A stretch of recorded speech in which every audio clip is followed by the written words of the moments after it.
Alright.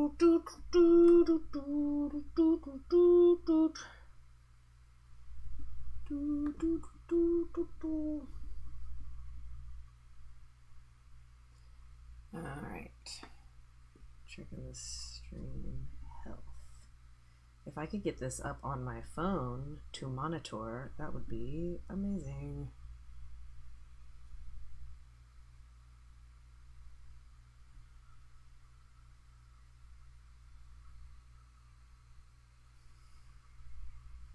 Hello. Okay.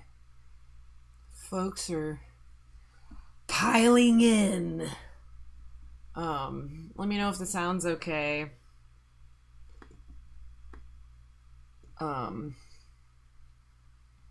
Called it. Yeah, I saw you guys chatting in the Discord earlier, like, oh, it'd be cool if there was a stream today. And I was like, my God, I have to stream. I want to be able to monitor this on my phone, though. Why is it not? Oh, here we go. Here we go. There we go. All right.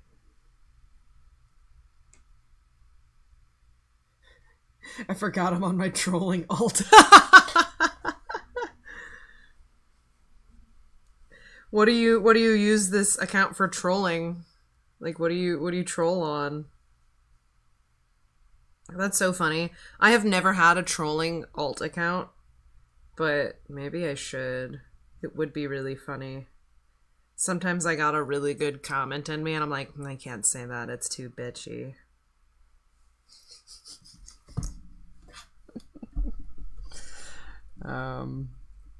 Not that I've ever been directly bitchy or mean to someone on the internet. I just mean, like, you know what I mean. Vaguely directed. But yeah. That's so funny. I was just thinking about you. Posted my old Welcome to Hell sock fan art on Tumblr. Cool. Tumblr.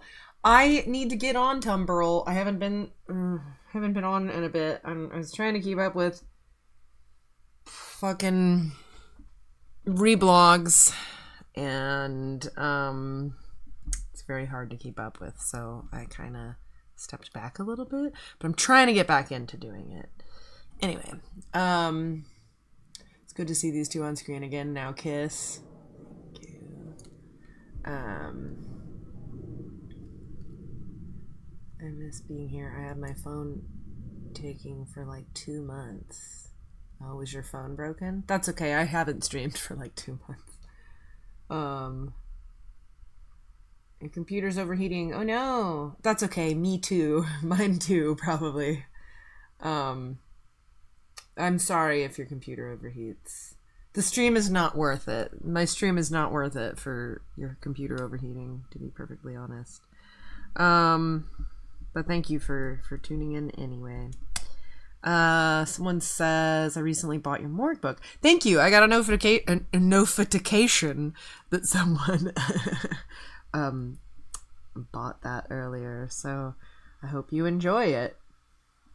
I hope it's enjoyable and not too cringe.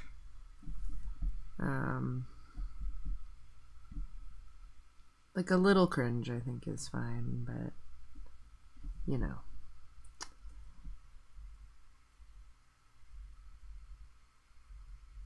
I don't know if I want to do that. I'm just right now I'm cleaning up some very rough roughs from a while ago. I just think like the poses, the hands and stuff need to be a little more articulated, so I am doing that. I don't know if this sequence is going to be like fully cleaned or anything. I mean, well, it's not going to be fully cleaned, but what I'm saying is I don't know if I'm going to like clean it too much beyond this pass that I'm doing right now, but we'll see. I do feel like it needed a pass. But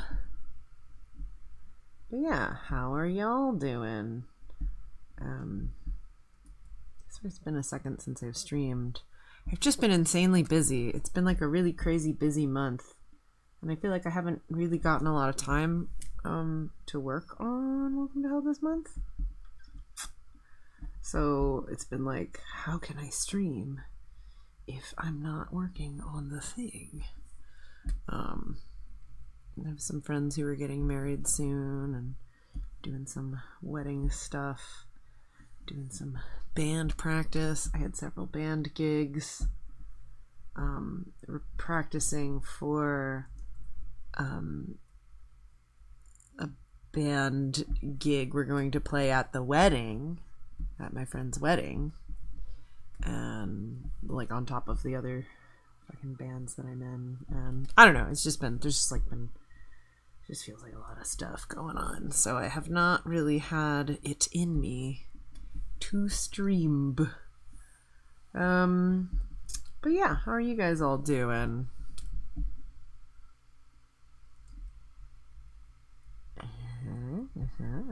Okay, let's catch up with the chat. Okay.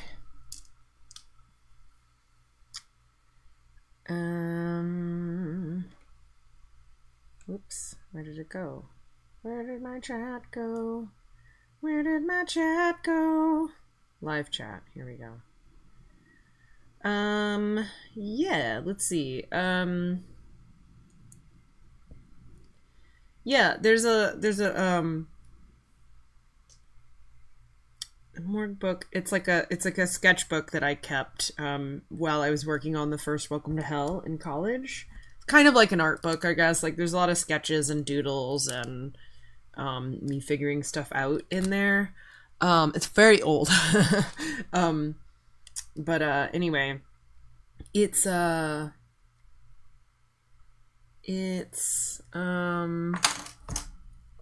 maybe I can link it. I'm not sure. I have a link to it on my Tumblr. I do think it's on Gumroad. Let me see. Gumroad? Can I just pull it up? Gumroad. But yeah, it was something that was like a Kickstarter reward. Back when I did a Kickstarter in college. And I wanted people to be able to access it, but it felt kind of weird to like, I didn't know, you know, because it was something that people had to like donate to as a reward tier to get. So it's on my Gumroad for like $10. It's a PDF of like a gigantic sketchbook. Yeah, here we go. Maybe I can just link it. Let's see.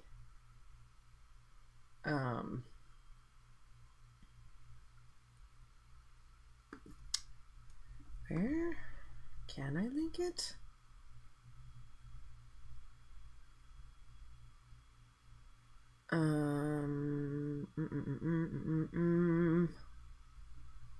Howst do I link it?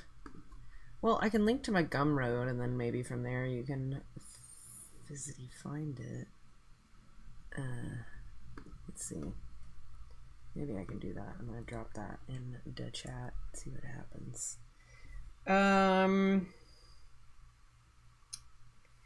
Maybe I should like lower the price of it at some point. It is just a PDF, but I don't know.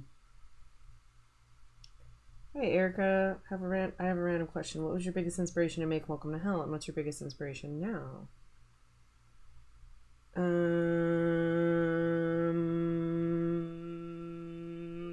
Sorry. I'm not fully caffeinated yet. What was my biggest inspiration to make Welcome to Hell? What's your biggest inspiration now? I don't know what my biggest inspiration was to make Welcome to Hell. I think I just, like, when I was a teenager, I like really liked the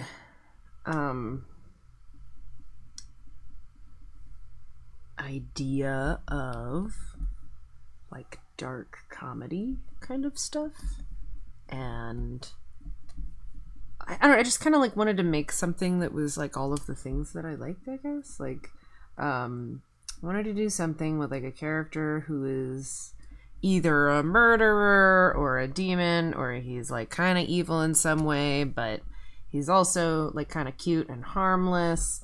And oh, maybe he's a ghost and he's haunting someone, and it's kind of a buddy comedy, but it's also maybe a little bit gay.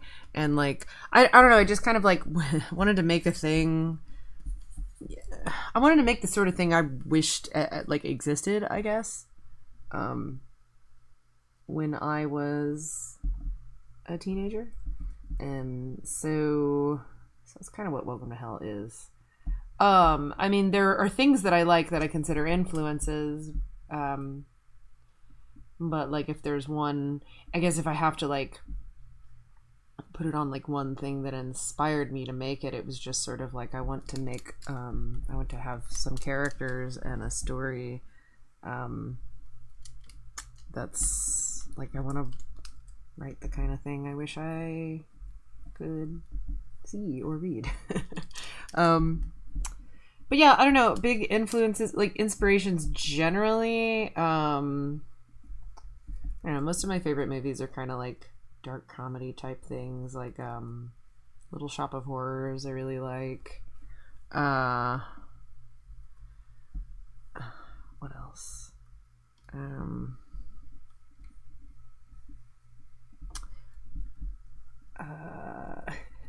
There's a movie called Idle Hands that I really liked, or that I had like seen when I was younger and was like, oh wow, that's fun and weird. Well, Idle Hands is kind of a stoner comedy. Like it's a little bit of a dude stoner comedy, and I've rewatched it a couple times since and been like I rewatched it once and was like, oh, this isn't as like good or funny as I remember, and then I rewatched it again like not too long ago, like with a big group of people, and they were all having a blast. I was like, oh, this is pretty funny actually.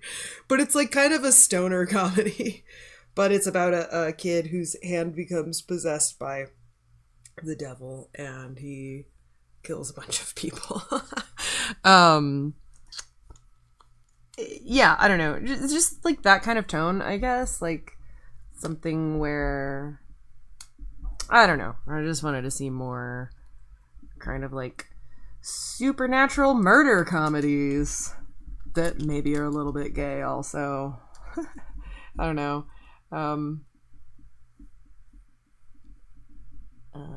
Yeah.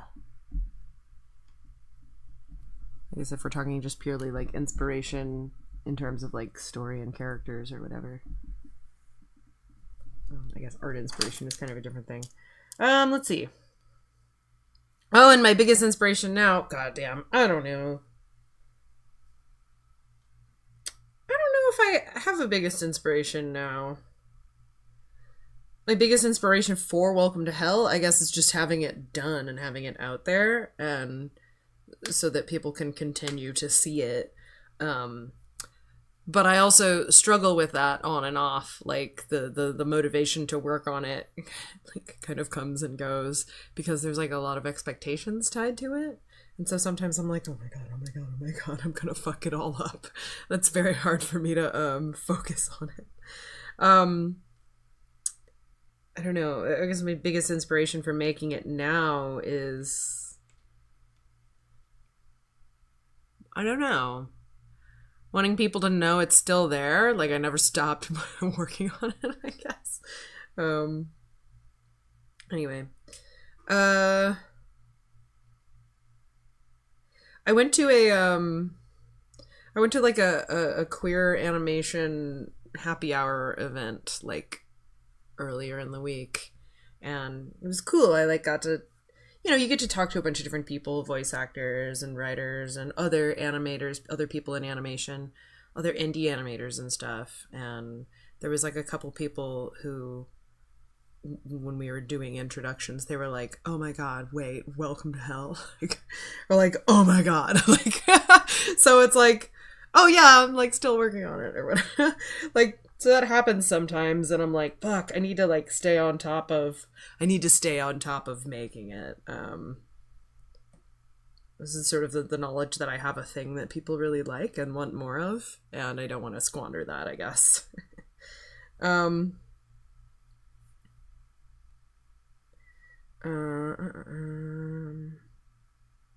Let's see. Do we know if we will get Welcome to Hell 2 this year or next?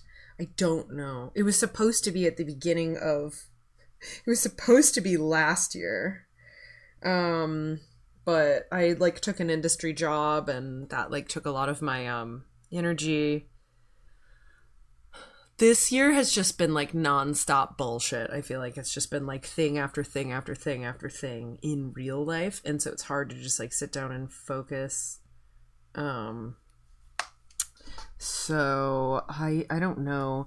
I think in August, I think I'm gonna have a stretch of August where there's like not much happening, and I would like to keep it that way. Like, I think there's a couple weeks in August, save for some band gigs, there's a couple weeks in August where I think I'm just gonna have to be like, no one talk to me, I'm in my cave making Welcome to Hell. And then like a chunk of September too. I'm hoping that I can like really haul ass during then. Actually, there's not a lot going on in October either. Not yet. Again, except for there's a bunch of shit at the end of the month in October. Well, anyway, I'm hoping to get like 2.5 months of like really solid Welcome to Hell work in. Because it sucks to be just like working on something and only be able to like work on it a little bit here and there, especially animation, because it just takes so long to even like get in the groove to be doing it. And it's like, I don't know. I've also been like working on this kind of little side project where I'm making an anime OP for Welcome to Hell. And that's not necessarily part of Welcome to Hell 2 or anything, but it is just like a fun thing that's sort of like when I need to like get back into animating and I want to work on something that's kind of like no pressure because no one's really expecting anything from me. I've been working on that a little bit, just because it's something, you know what I mean? It's like putting my efforts towards something. But yeah. Yeah, I don't know. Okay, let me catch up on the chat. Erica, you ate making hands. Thank you. Guys, should I name myself after Jonathan? You definitely could.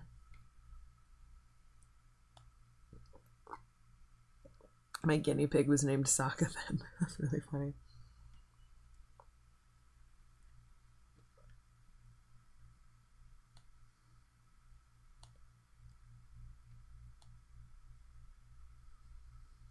I remember stumbling on Welcome to Hell years ago. I thought I was dreaming when this notification suddenly popped up.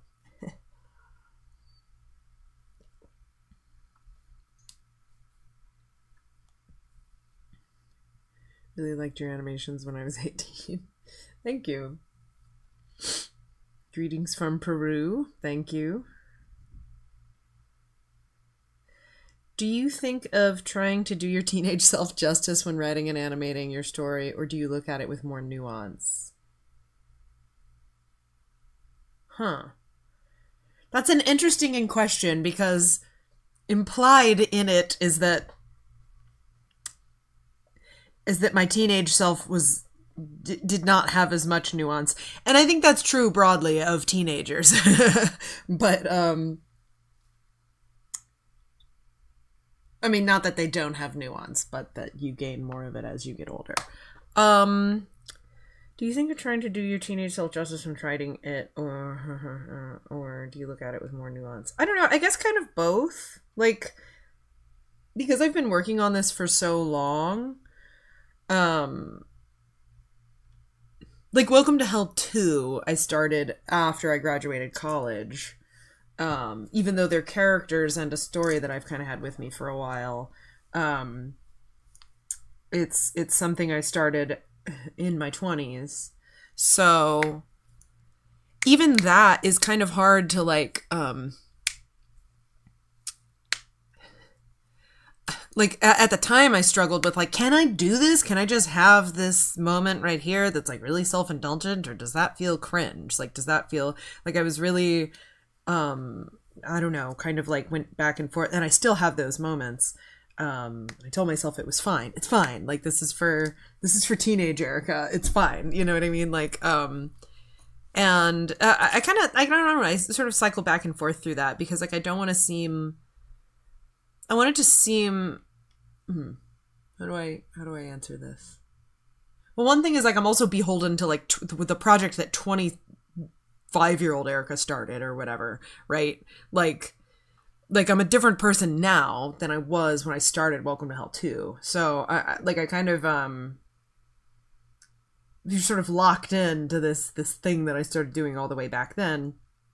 And I don't think there's not a lot of stuff in here that I'm like, this isn't very nuanced. There's stuff that I think is like could be better written that I would like write differently now, but I don't think it necessarily lacks nuance. But yeah, there's some things now that I'm older, it's like I guess kind of trying to find the balance. God, this is a really hard question.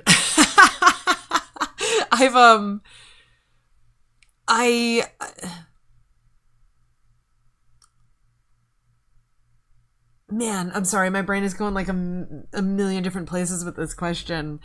It's interesting because I think like I've talked with my wife about a couple pieces of media that we feel like where we maybe disagree a little on. Like I think, oh, this is meant to be like a self-indulgent thing you would have, wanted as a teenager, and she's like, yeah, but it feels like the writer is still thinks this is like cool and smart and nuanced, and it's like, and I'm genuinely not sure sometimes, right? It's like I don't know, I if anything is, I guess what I'm saying is if anything in here lacks nuance, I don't want people to think that I'm like that I lack nuance. Does that make sense? And when I answer people's like questions and stuff about Welcome to Hell, I have always tried to answer them like with some degree of nuance, I guess, because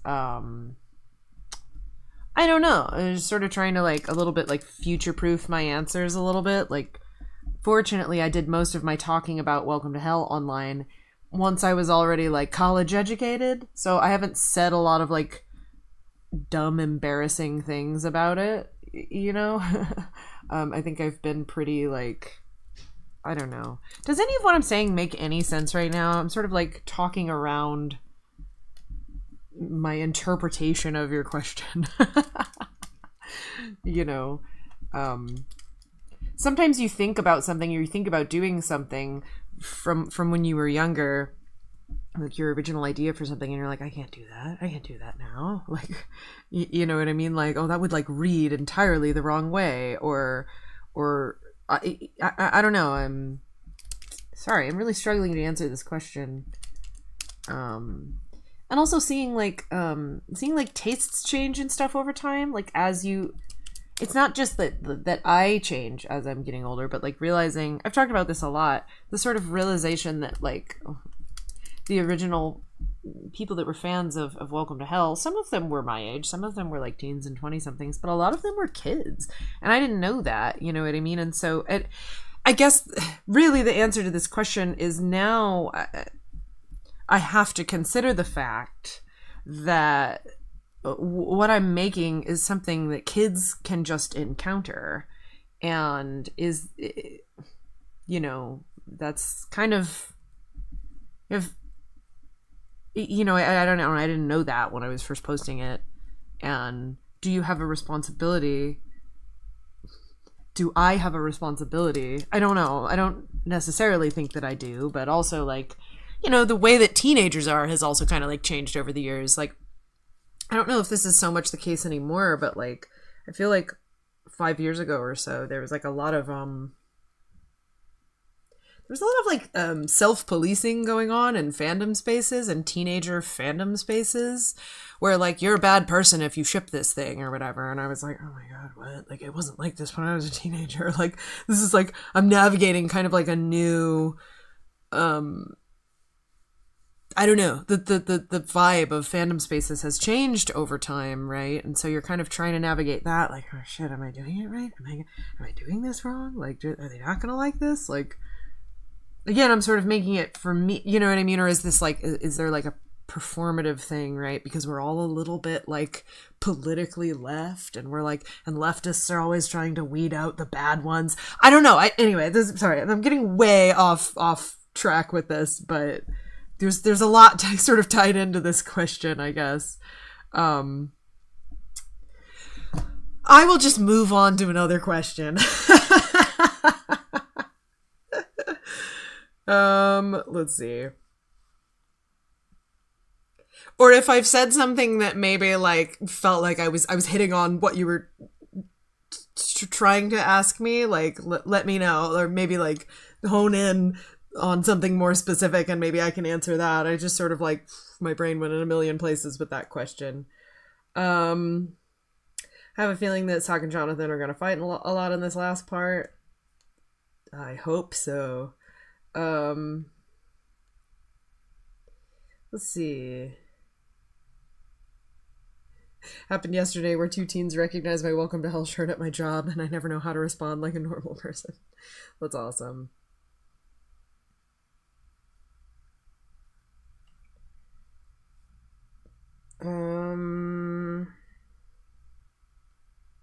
How is the plot writing going on? Is the story clear to you, or are you still working on it? Just asking.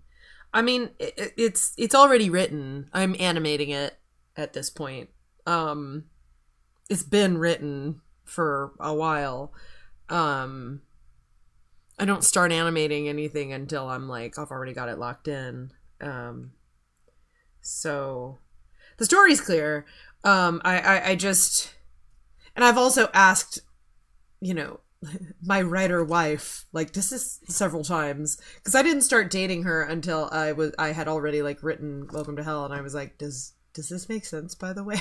Like, you're a writer. And she was like, yeah, I'd maybe change this line right here to make it more like this, though. And I was like, oh my God, you're right. And so I had one of the voice actors re-record a line of dialogue. This was years and years ago, but like, she was like, yeah, it makes sense. Like, anyway, I mean, again, there's things that I would change. I think I'm a better writer now. I can say that all I want, but it doesn't, I don't know if it's true or not. I just feel like I understand things a little better now. You share the same, the name of the software you are using, it is called TV Paint.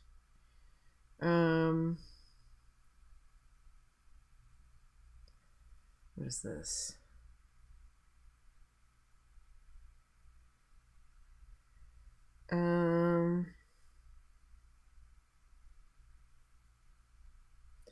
I'm not sure what the chat is talking about. Let's see.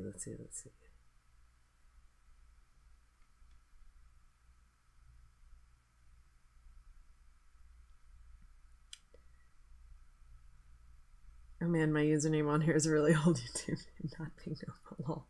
Hey, it's Ping.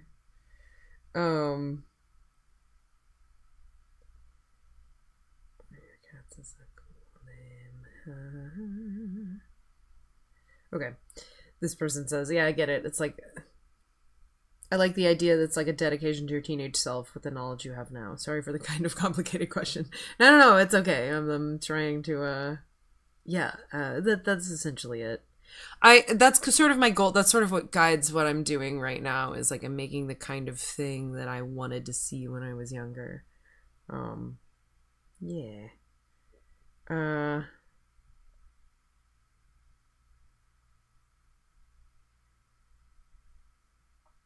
Let's see.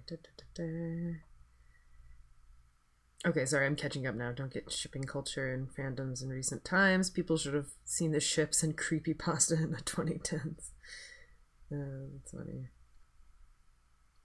Creepypasta ships. I don't know if I've been in that space before, but I believe it. Let's see. Could you possibly be alluding to people who may think there's something wrong with shipping Sokka then? Lol. I don't know. I mean, like, I don't know if anyone thinks it's wrong. I don't know if I've really encountered people that think shipping Sakathan is wrong.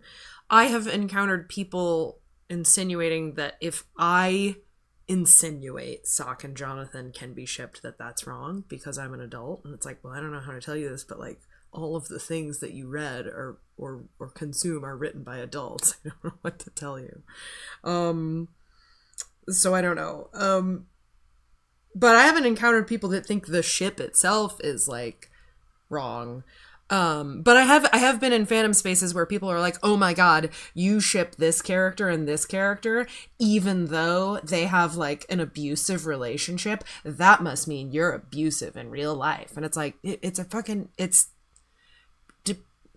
depiction doesn't equal endorsement. You know what I mean? Like, it's kind of like, dude, people can just like be into a kind of toxic ship. It's not like, it doesn't, I don't know, whatever. This is a complicated subject. I probably shouldn't be talking about it on stream because I don't know that I fully have the like, I just think it's a lot of like just go touch grass. Like, I don't know what to tell you. It's fine. I don't think, I mean, like, there are ships that are inappropriate for sure. Like, don't get me wrong, there's all kinds of stuff that is illegal, and that if you like, it's a little weird if you're into that kind of ship. But like, I don't know, just like, oh, some characters that like kind of have like a slightly like toxic but interesting relationship, people will be like, you must be a toxic person then. And it's just like, dude, it's a fucking it's like, it's fake. I don't know what to tell you. That's mostly what I'm talking about, is like infighting about what ships within a fandom make you a bad person if you like them.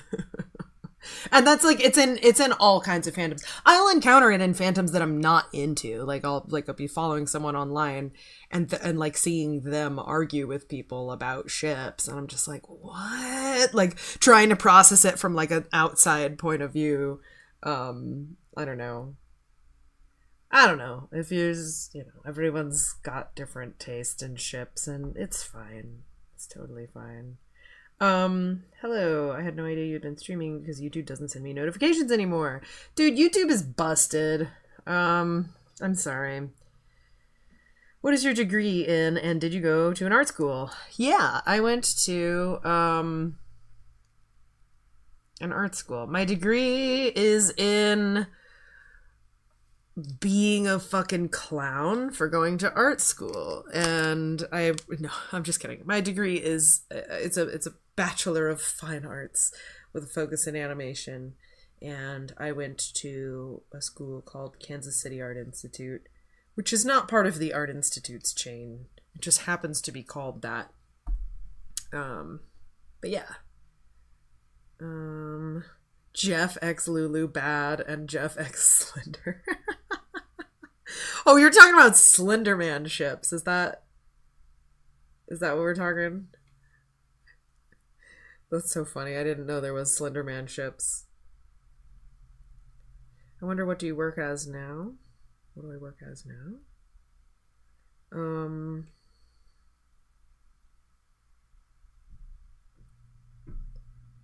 Let's see.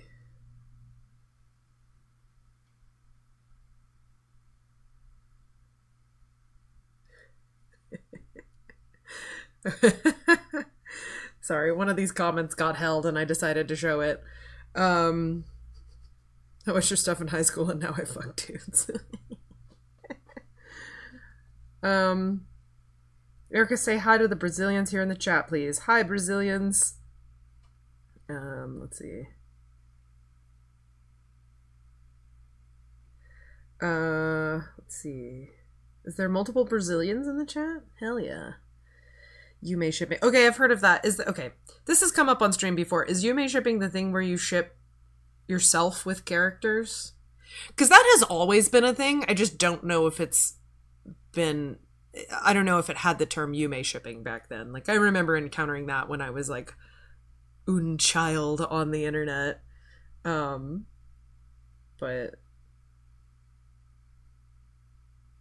Like, right, it was like self-insert fanfic or whatever, right? Like you'd like write a fic where it's like you or like the reader X whoever, right? Like that's kind of always been a thing. Maybe now it just has like a name, or like now we call it Yume shipping. I'm a Batman and Joker shipper. I know how a toxic relationship can be wonderful. Yeah, okay, there we go. Let's see.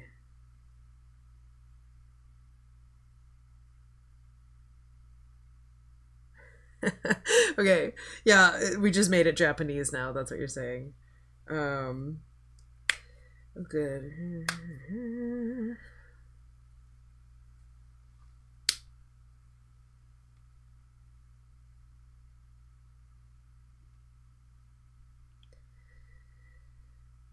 There's brand new fandom discourse in here I don't recognize, lol. Yeah, I think yeah.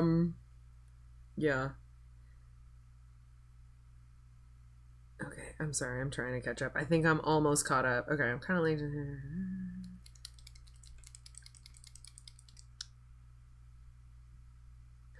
Erica, does Jonathan really know basketball, or is he athletic at something? Um, no. I think he's just playing basketball in the first one because it's a thing that you just it's a thing to be doing in school in gym class. Um yeah, I don't consider him particularly athletic, no. I wasn't particularly athletic, so I don't consider Jonathan to be uh and it's also like a really bad depiction of basketball. I was like, oh, I don't know, I just need him like running across the screen doing a sport right now. It's like, but I didn't want to like get into animating people playing basketball. So I'm like, what if he just kind of like stumbles across like really badly? I don't know. No, he's not particularly athletic.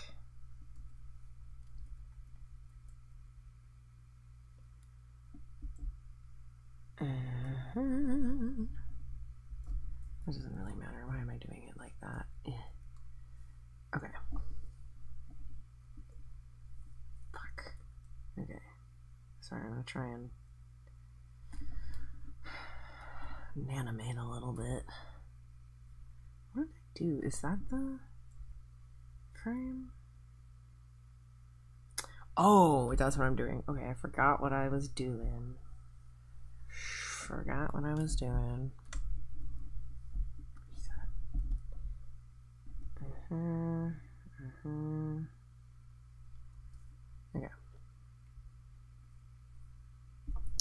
Oh, are you lagging? Please don't. Please don't do that. I would quite prefer if you didn't. I'd quite prefer you didn't. Oh, shit. Okay. Yeah, shipping. I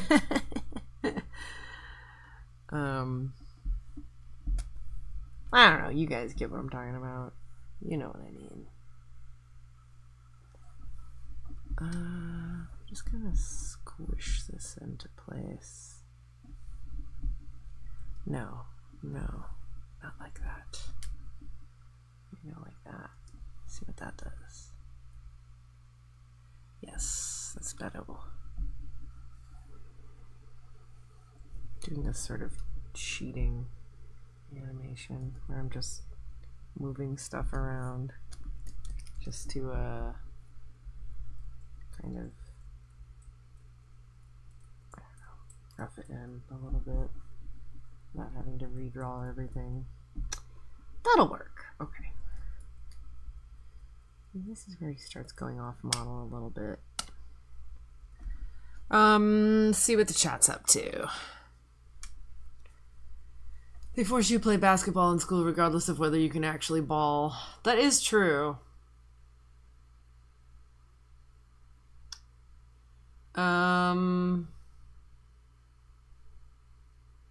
Yeah. Well, welcome to hell. Have a happy ending or something left to the viewer's interpretation. I don't know. I don't want to spoil it.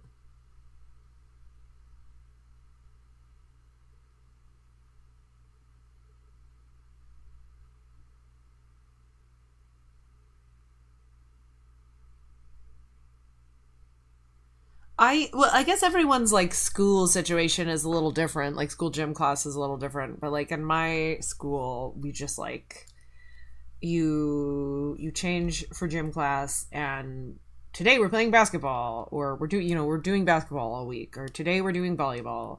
Today we're, I don't know, running the mile. Like, so we didn't really like have control. Sometimes there was a couple times I remember there kind of being like a free day, where it's like, I don't know, just here's all of the balls and equipment and stuff. Just run around. But uh mostly it was like pretty structured, like we're doing a basketball unit right now. I don't know. I don't know, it's been a long time since I've been in high school, but I remember not really having a choice. Well, when you're a girl, you can kind of like, there was a big move. I don't know if they let kids get away with this anymore, but in my school, if you had a dude gym teacher and you were a girl and you did not want to participate in class that day, you could just be like, I have cramps. And they'd be like, I don't want to hear about it. That's fine. Sit out. But like, you don't have cramps all year long, you know?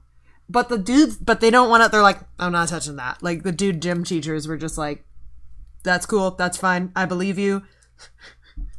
So a lot of girls like kind of didn't really have to do gym at all. They just got to like sit around and talk because they were like,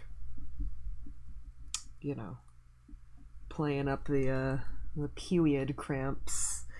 I never did that. Even though I hated gym and I was not athletic, I was like, I don't want to be a little wuss. So I always did it. I think I sat out of gym class like once or twice because I was feeling particularly shitty. Or like there was some friend drama going on and it was like, we gotta hash this out. But yeah, in my experience anyway, I kind of didn't really get a choice with gym. It was just, we're doing this today. Deal with it. Yeah.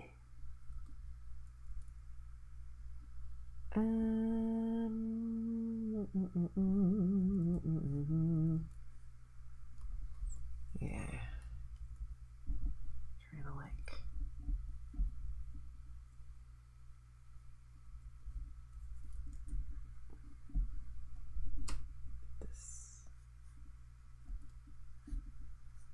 this all in there. That's fine, right?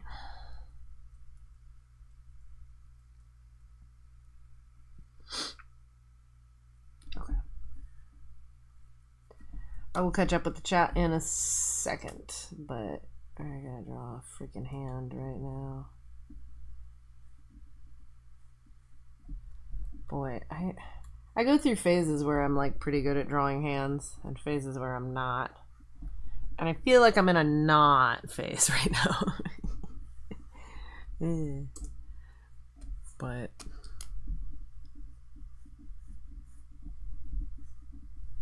that's fine. It'll be alright.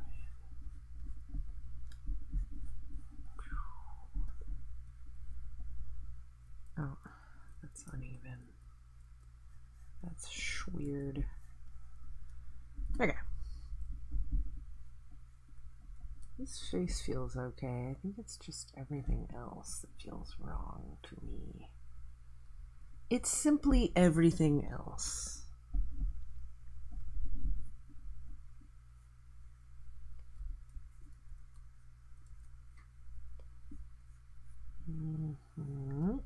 Oh, wait. It's not. I don't know why I was doing that. His jacket's not unzipped. I don't know why I was doing that. His jacket was unzipped at some point in a scene I was animating a while ago. I think that's what I was doing when I started streaming. So I have forgotten. Yeah, let's do this.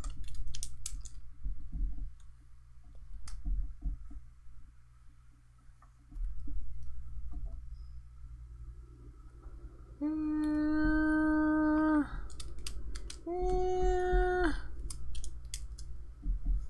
That'll work. I like this line better.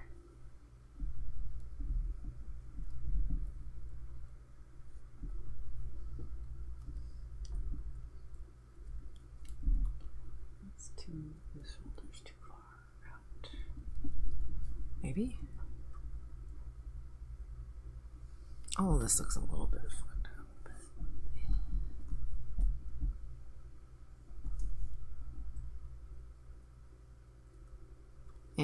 Okay. Alright, catching up with chat a little bit. Would Jonathan have a beer belly? I don't know. I picture him pretty just like no shape.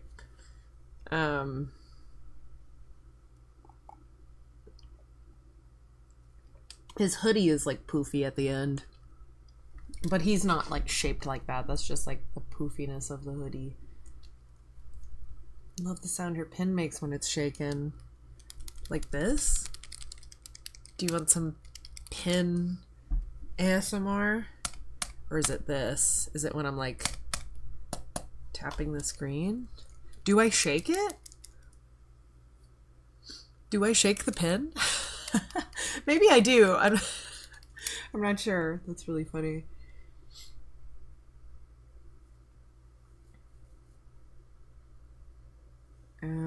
Okay, let me catch up here.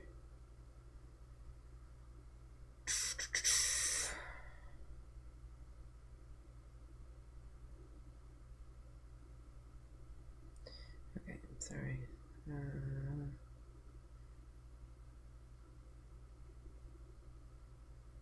It's a Discord server. Wow, okay.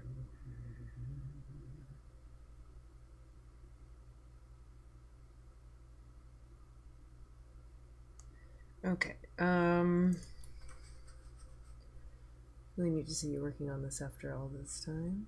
Very nostalgic. Jonathan Beer Belly Cannon. Someone has a Discord server. Yeah, I have a Discord server. Yeah, I'm sorry about the weird verification stuff. That's fucking stupid that they're doing that now. YouTube as well is doing all that kind of shit. Can I share a link to it? It's like a Patreon Discord, but I could just share a link to it. There's also a Welcome to Hell Discord that's more broad, like more for just any Welcome to Hell fans. I assume that's what we're talking about. Are we talking about the Welcome to Hell Discord? Because there is just like a public Welcome to Hell Discord.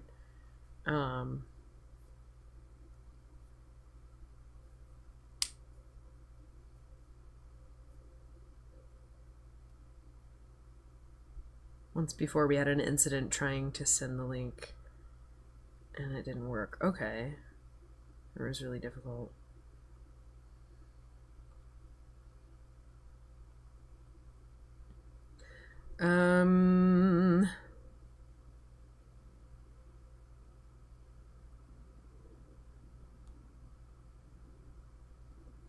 Erica, is Jonathan at least good at cooking? I don't know. I think Jonathan is more of like a mega sandwich kind of guy, but maybe he is. That would be fun. I think that'd be fun and unexpected. A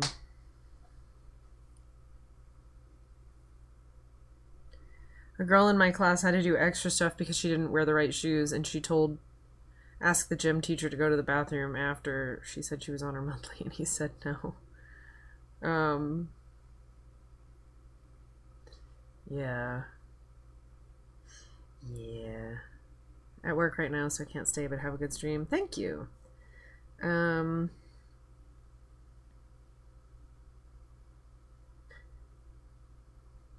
posture's so bad. I'm a shrimp.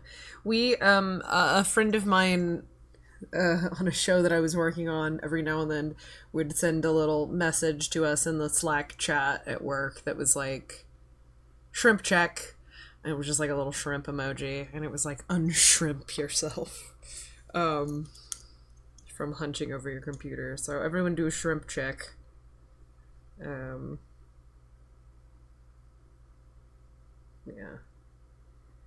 Where?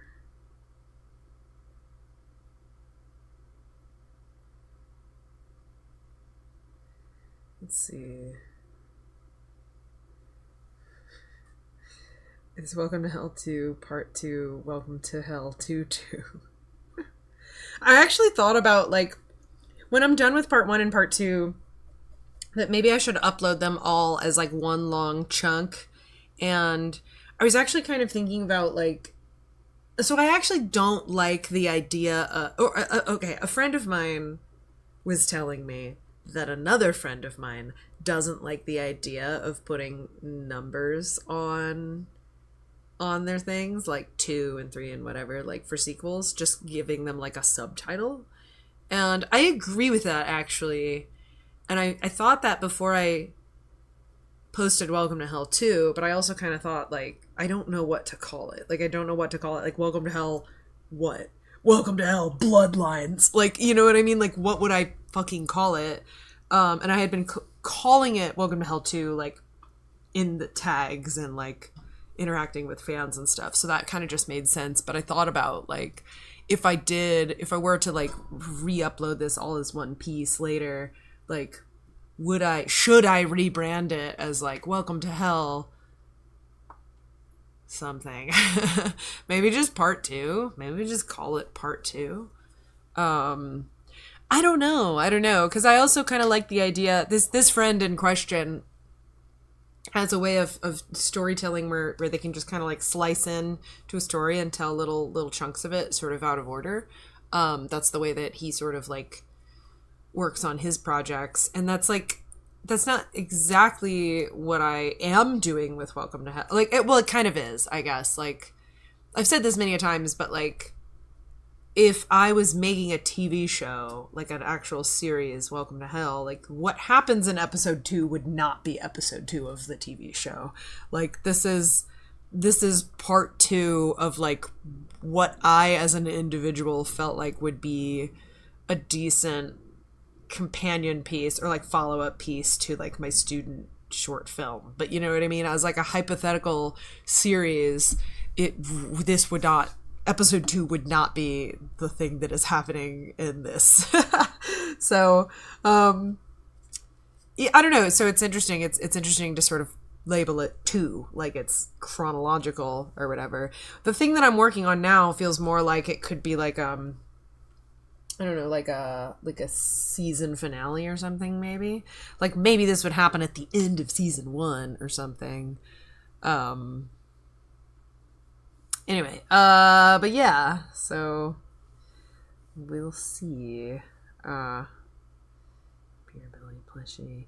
Oh yeah, by the way, I know the Jonathan plushies started going out a little while ago, and if anyone has them and wants to, like, share it online or post it somewhere, could you please, like, tag me in it or send it to me or tell me what tags you're using, because I would love to be able to, like, reblog people's, like, Jonathan U2's plushies when they start showing up. I'm really not seeing anyone posting about them online all that much. It just would be good for my, like, social media activity to show that, like, oh, look, people's Jonathan plushies are finally coming in, you know. So if you guys have plushies and you have social media, I'm not saying you need to post it if you don't, like, want to, but if you are posting it or planning on posting it, like, please tag me or send it to me or use the tag W2H or something so that I'll see it. Or just send me the post if you don't want to clutter it up with tags. That's fine too. But yeah, that's funny. I would that would be cool.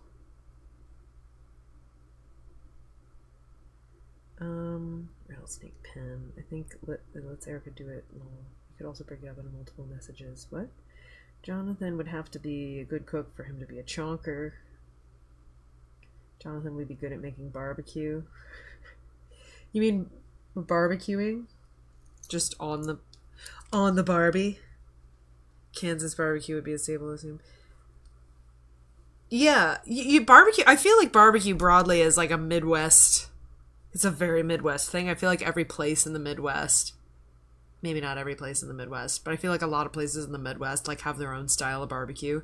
And the South too, I think. But like I'm from Missouri and there is a St. Louis barbecue style and a Kansas City barbecue style. Like I just kind of feel like every place kind of has their Kansas is pretty big on their barbecue for sure. I would say bigger than St. Louis in my opinion, but let's see.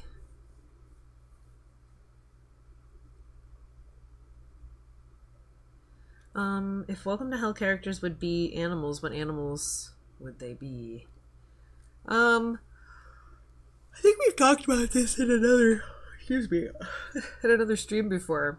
I don't remember. I don't know if Sock is like dog or cat, but I feel like he's one or the other. Maybe he's both. I'm told that Fox is kind of like dog and cat at the same time. So maybe Fox? I don't know. Because he's kind of, he's wily, but he's also very, like, baby, which is, I think, how dogs are. That is a good question. I'm not sure about Jonathan. For some reason, I kind of want to say raccoon for Jonathan. I don't know. My wife and I talk all the time about what kind of animals we think we would be, and she says I'm a raccoon, which I agree with. But and these characters are kind of like versions of me a little bit, so I'm like, I don't know if I would put Jonathan in like full raccoon territory. But like, I don't know. I'm I could see it. I don't know. Are we going for animals that their behavior is more like, or animals that they look like? You know, like how are we doing this? I am going to reuse this hand. I'm gonna do it. I'm gonna reuse it. No one's gonna stop me. No one's gonna know. Except you guys. Don't tell anyone. Don't tell anyone I reused a hand. It doesn't matter. Everyone does this. Everyone is doing it. People are saying this. Okay. Yeah, I don't know. What animals what would you guys think they'd be? You help me out with this here. Sometimes people ask me questions like, what would their signs be? And I'm like, I don't fucking know. Tell me what you think. I'm not good at that kind of exercise.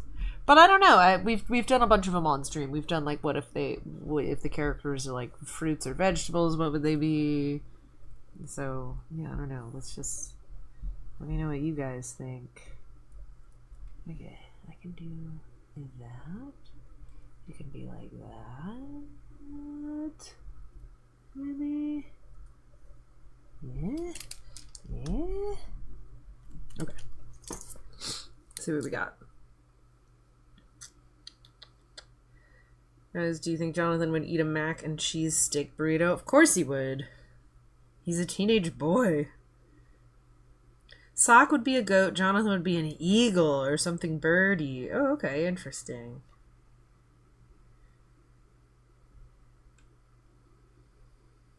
Welcome to hell.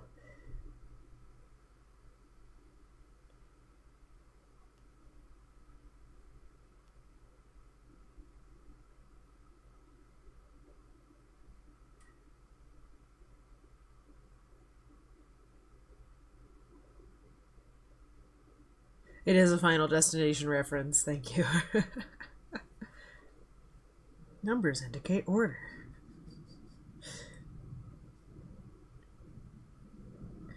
Dude, yeah. I hate when movies introduce blood relations unnecessarily. Yeah. Yeah. I had a lot of fun with Final Destination Bloodlines, but I think it retconned some stuff that I liked from the previous movies. And that's fine, I guess. I watched a whole video essay that someone did about how it, like, about how Bloodlines, like, kind of, like, undid the spirit of, like, the whole series. And I don't remember their argument. I thought it was interesting. I don't know that it, like, necessarily ruins the movie for me or anything. It was a lot of fun. I had a good time. I don't think that gets overwritten. But it was sort of like, I guess they were making the argument a little bit that it's, like, kind of self-aware of what it's doing, and that's sort of, like, it's playing more with your idea of the Final Destination franchise than with, like, the sort of Final Destination franchise sort of plays off of your worst fear of, like, a ridiculous thing that probably isn't going to happen, but what if it did? What if you couldn't? Yeah, anyway, it was an interesting video. I don't remember what it was called, but this person made a very thorough case against Bloodlines. I don't really have a problem with Bloodlines. I just wish they didn't, like, what do you call it? Retcon that rule where, there was a rule at some point where if you were, like, pregnant, you couldn't, that undid the line of death coming for you, because there's, like, another like, right? I'm pretty sure that was in one of the movies, and I thought that was, like, a really great idea. And Bloodlines super undid that. And they didn't, like, mention it or anything. They just, like, pretended like it wasn't a thing, and I'm pretty sure it was a thing. So I don't know, whatever. I had watched them all kind of recently at the time. Anyway, Final Destination's really fun. I like them a lot.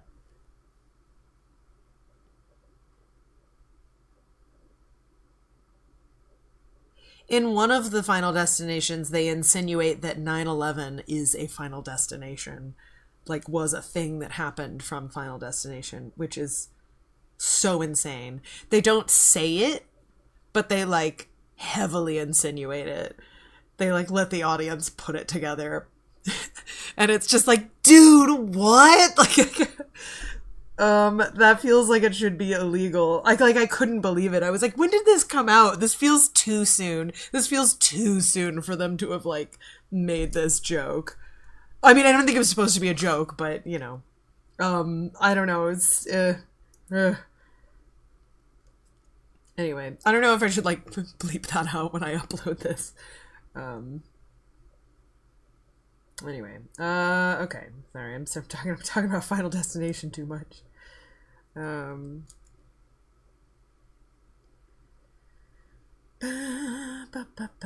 if we just at you about the Jonathan plushies? That would be great. You can definitely at me. Oh, can I still join the Discord thingy? Yeah. I'm gonna send you a link to the Welcome to Hell Discord, if I can. We've tried this in the past. We've talked about this, and I feel like it doesn't usually work. Someone was saying that. I don't know. Maybe I can share invite, copy link. Alright, maybe I can post it. Let's see. We'll see. Let's see what happens.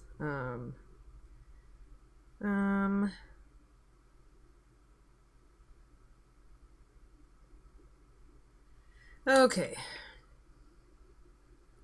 Just realized I'm kind of shrimping, but it's weird because I'm crisscrossed and leaning forward on my elbows.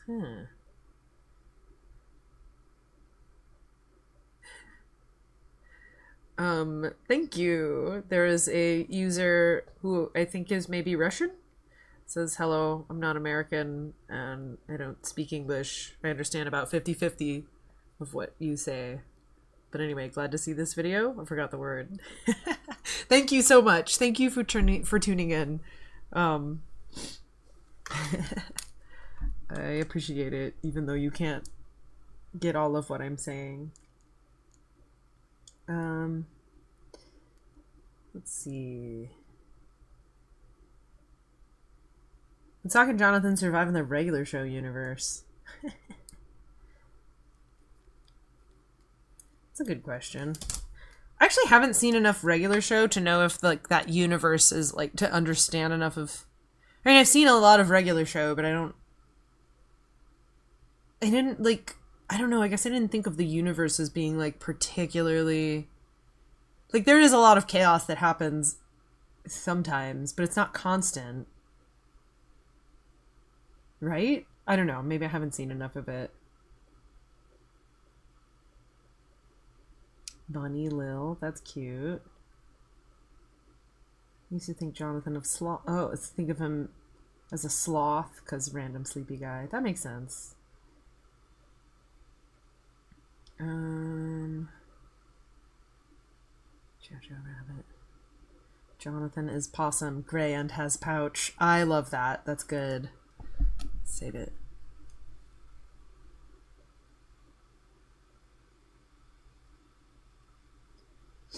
Is this part 2 you draw? Yes.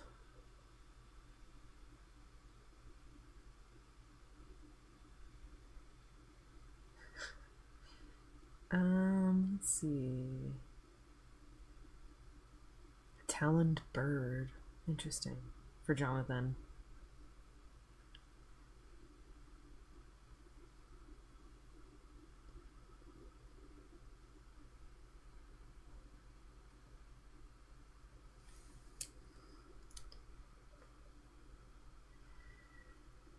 Yeah, okay. Someone asked, like, I haven't watched them all. Is there one that's better? But I'm assuming you're referring to the Final Destination movies. The first one is good. The second one is good. The third one is... The third one is fine, in my opinion. It's not one of my favorites. I think it's the one that, like, a lot of people my age saw when they were teenagers, because everyone my age has, like, a fear of roller coasters because of Final Destination. Okay, not everyone, but, like, I feel like everyone's like, oh my god, the roller coaster one. And so to me, watching them nowadays, I don't actually feel like the third one is all that, like, scary. Because this was, like, right around the time when they started to, like, incorporate a lot of like early CG into them, and honestly I kind of think it sort of takes me out of it a little bit, because it's like the CG just looks kind of bad. Like it doesn't look, and it's so in early CG effects in films they're doing a lot of like whoa, and then the camera could do this, and like they're going really hard with it in a way that like kind of makes it unrealistic to me, and I'm like, oh, this is just a cartoon. Like they've always kind of been a cartoon, but they were more grounded in reality when the effects weren't like super over the top CG, you know what I mean? Like it kind of like takes me out of it a little bit. But I like the third one because it has what's her name in it. It's got a girl main character, and it's what's her name? Is it Mary Elizabeth Winstead? Is that her name? She's a 3-name girly. And I love her, so I'm like, okay. I got a soft spot for that one, but I don't think it's the best Final Destination movie. I think the fourth one is really dumb, if I recall. And the fifth one, I'm trying to remember. I need my wife to tell me which ones we agreed were good, which ones we agreed were dumb. I think the fourth one was really dumb, and I think the fourth one is also, like, how I know one is dumb is, like, one of my actual, like, worst fears happens in one of the dumber Final Destinations, and I was super unaffected by it. I was like, oh, this isn't scary at all, and this is something I actively am terrified of happening. So it's like, oh man, that wasn't even good. Like, it's fine. I think 4 was dumb.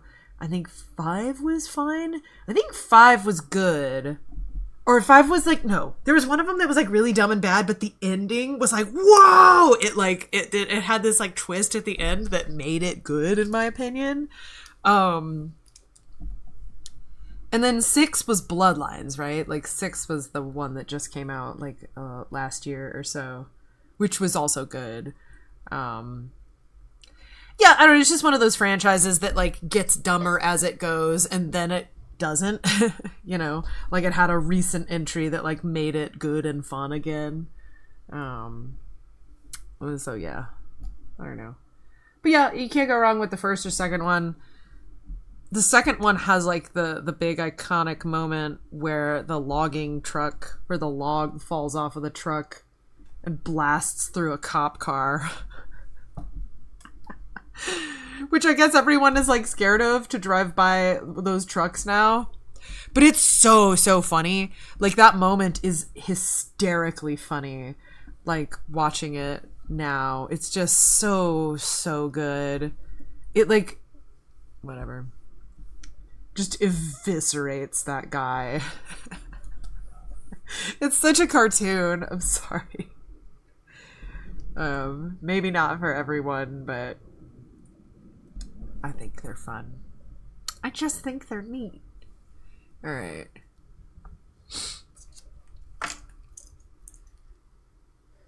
Let's see. Someone says, oh yeah, 5 was the, okay, yeah, 5 was the one with the ending, the mind-blowing ending. They reversed the order in which people die in one of the movies, and they changed the rules sometimes. Yeah, they'd be doing that, I guess. Sorry, I'm just popping in saying hello. Huge fan of Welcome to Hell. Got the plush. Majorly need Jonathan Mephistopheles ones too. Thank you. My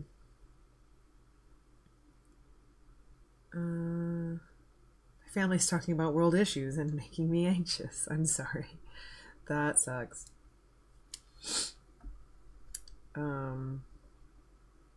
Once part 2 is out, is there any plan to stream with the voice cast? You know what? There was a plan to stream with the voice cast like a year or so ago on Streamily. I did a Streamily stream where I was signing posters and stuff for people. And there was one, we did one that was me, and then I was going to do one with the whole voice cast as well.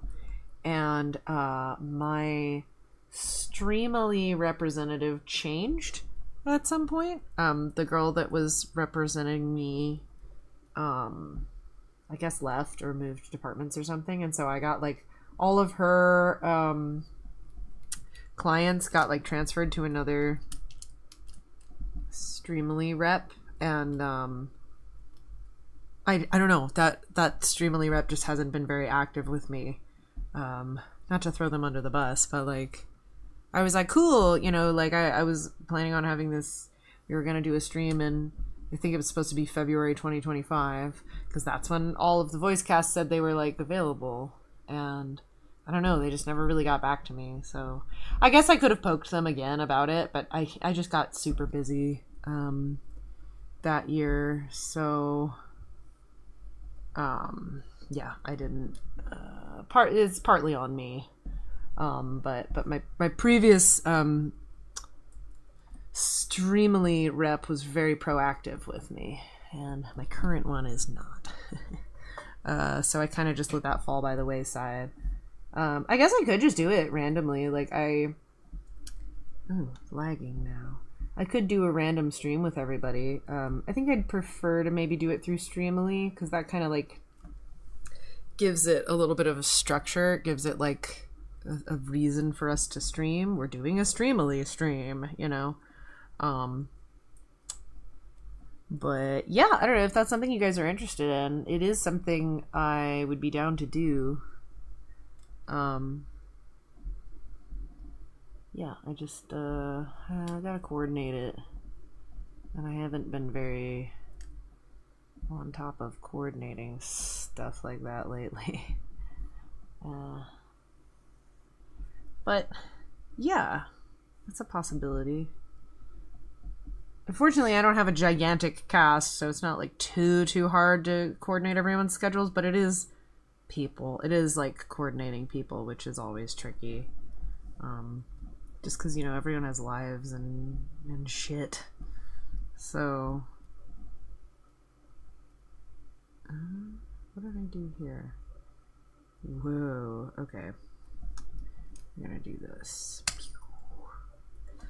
Alright, what is chat up to? Let's see.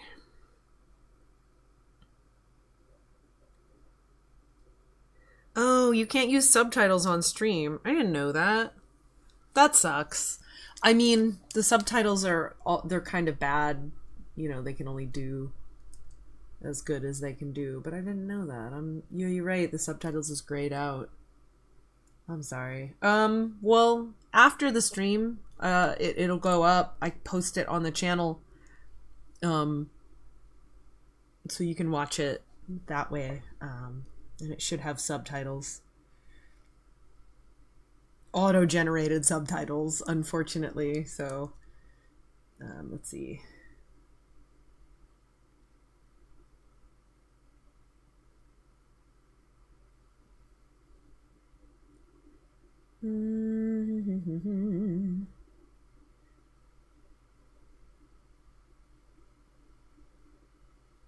Oh shit.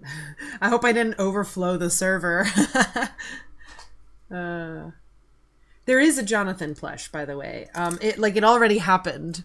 I'm sorry that you missed it, but there is a Jonathan plush. Hold on, I have the prototype of him. This is the Jonathan plush. But the orders are already done. They have already been closed. They're shipping out soon for everyone who did order them. I might be able to. I can order spares and then like sell them on my shop or on like at a convention or something. Like I can potentially order more of them to sell, but like in the future. But yeah, I think they're currently shipping them out. And I was just asking if anyone received their plush, if they could like post it online, so that way I could reblog it or whatever, repost it. Okay. All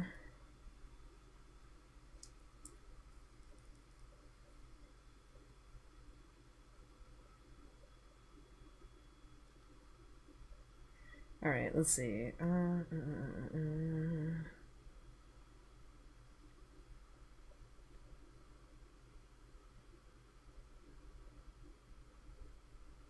Oh man, yeah, a lot of people like have opinions about the Final Destination movies. That's really fun.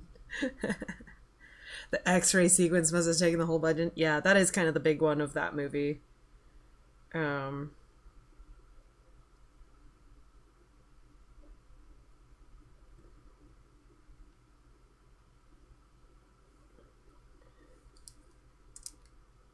Have I seen the Crash House pilot? I don't think I have. I'll have to check that one out. Sorry you didn't end up getting the role. But that's cool. Are you, like, trying to break into doing voice acting?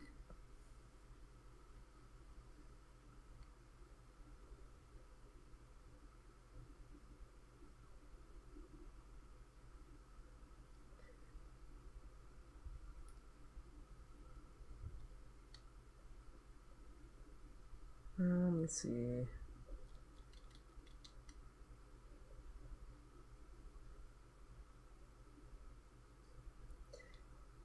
Yeah, Ping, the figure, Ping commissioned a figure, and the lady that did the figurine said she was a teacher, right? And she said her whole middle school class knew Welcome to Hell. That's so crazy. I have the figure, it's on a shelf, up there, but, I can show it if you guys want.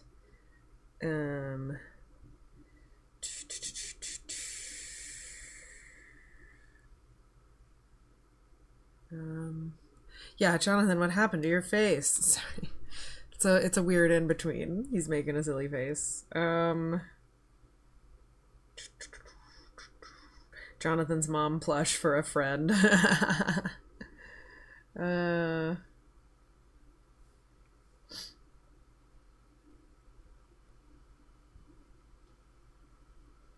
Okay. Okay. Jonathan already came in for quite a few people. Blah, blah, blah.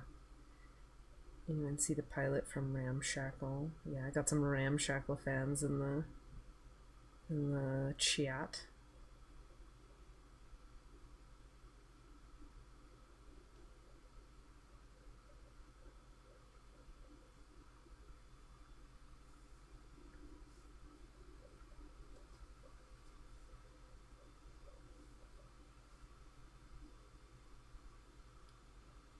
Oh, I actually didn't know there was a lot of shipping. Shipping the three main characters in Ramshackle? That's funny. I mean, fandoms be fandoming. But that's funny.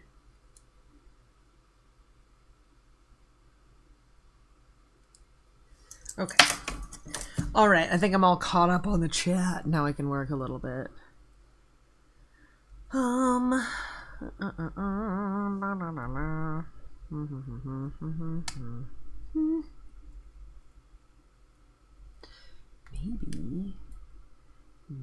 Maybe I can just kinda swoosh it. Swoosh right in. Let me just swoosh right in. Alright.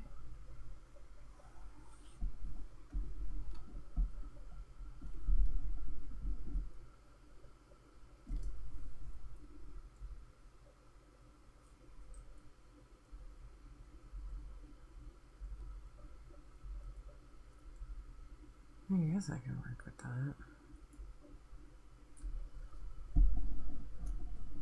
Alright. I think his face actually looks okay in these. I just need to... What is this? What have I done?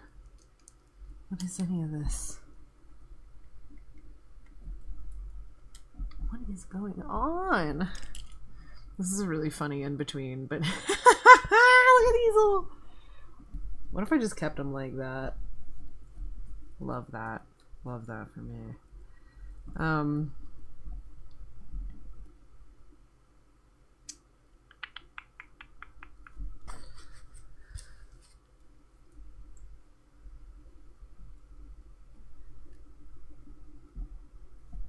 Okay. This is a funny anecdote, but... Well, it's not that funny, but, earlier today when I was opening the streaming software, OBS, I typed in OBC trying to find it, and I was like, God, I'm so gay. Like, just original Broadway cast. You know what I mean? Just like, God damn it. Oh no, I meant the fucking... Anyway. Too gay to function. Too gay to do math.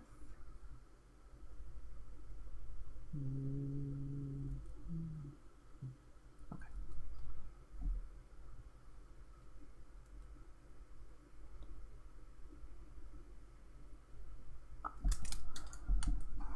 Yeah, okay. Whatever.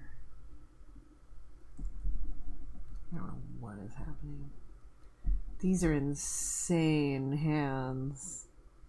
This is fun though. I'm gonna keep these. I'm gonna keep these looking bonkers.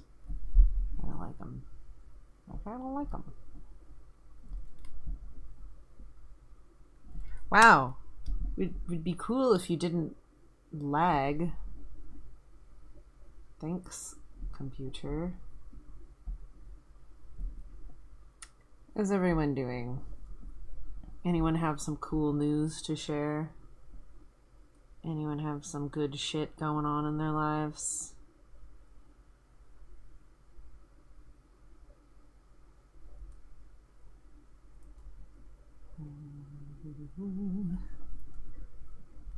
Whatever. It's good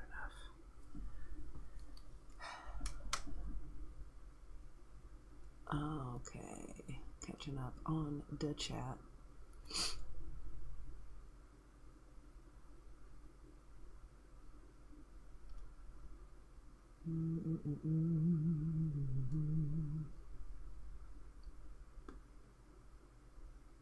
People ship the two main boys but hate the girl. In Ramshackle? Really? Dude. I mean, people do that though. That's like a thing. That's like a documented like thing. I watched a video about it the other day. I watched a video about someone documenting that happening in the... Well, not exactly that, but right, if there's like a girl character, people will be like, nope, she's like, forget that, we're just doing the boys. And I watched a whole video the other day about in the Sonic fandom, I guess people ship like, who is it? It's like Amy and I don't know, the other girl, not Rouge, but like some other girl character who had from a game I don't know. But it's like very like, it's just kind of like obligatory Yuri like shipping these two girls because there's no guys to ship them with or whatever. Like, I don't know, put the girls together, but like no one's really like passionately into it. They're just kind of like, it's like a B plot, like a B ship. Anyway, so I do kind of think that's a thing. If there's two boys and a girl, people are gonna, they're gonna anyway. But that's a bummer because I like all the characters in Ramshackle. I think they're good. Let's see. What is the fastest sock can float? Is it like running speed? Is it tiring to float all the time? I don't think it's tiring for him to float. I don't know how fast he can float. Probably running speed, but he's gay, so he can't run very quick. I don't know. Let's see. How high can he float? I don't know. That's a good question. I mean, I guess the effects of the atmosphere wouldn't really necessarily do anything to him because he's a ghost. So theoretically, he could float high. I don't know. This is gonna sound weird, but like if you've ever had a flying dream or like a floating dream, of which I've had many, I imagine he can float about that high, which is like higher than most humans can float, but not like he can't go up into space. You know what I mean? Like, I think maybe the like, even though the atmospheric pressure wouldn't necessarily affect him, I think the idea of it, like the maybe there's like a, you know how people have like phantom limb feelings or whatever, like maybe there's like a phantom internal gravitational pressure or something that makes him feel like, oh no, I'm not supposed to be up this high. You know what I mean? I also just think that like Sock probably hasn't tried to see how far up he can float. I don't know. Maybe that's an episode. Maybe that's episode 3.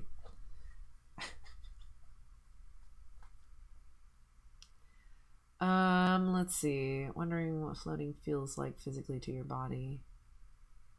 I mean, I don't know. When I have dreams where I'm floating, it feels fucking awesome, but I don't know.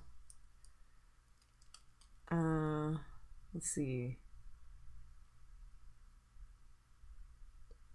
Bird Jonathan.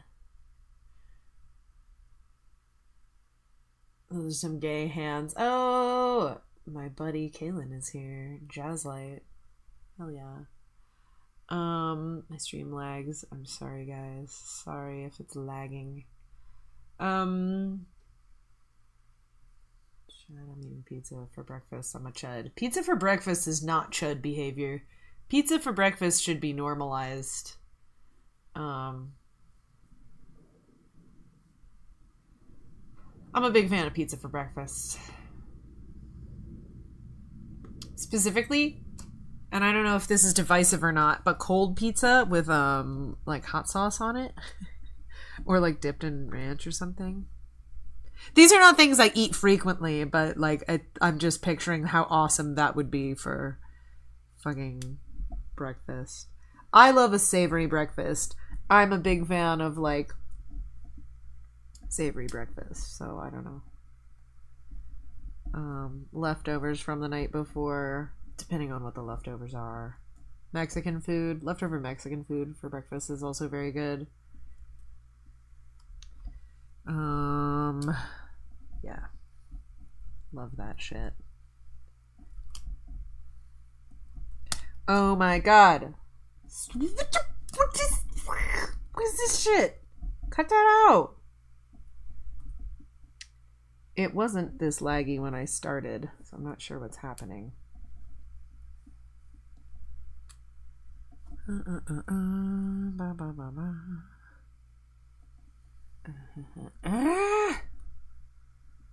Bro.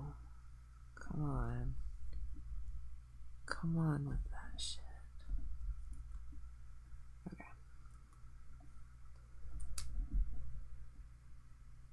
Ugh. Dude, my guy. Yeah, it wasn't like this a second ago. Anyway, alright, I'm gonna check up on chat in a second.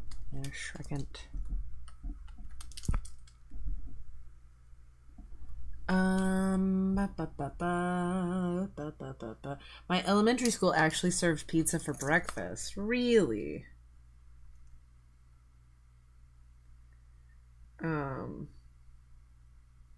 Hell yeah, that sounds awesome.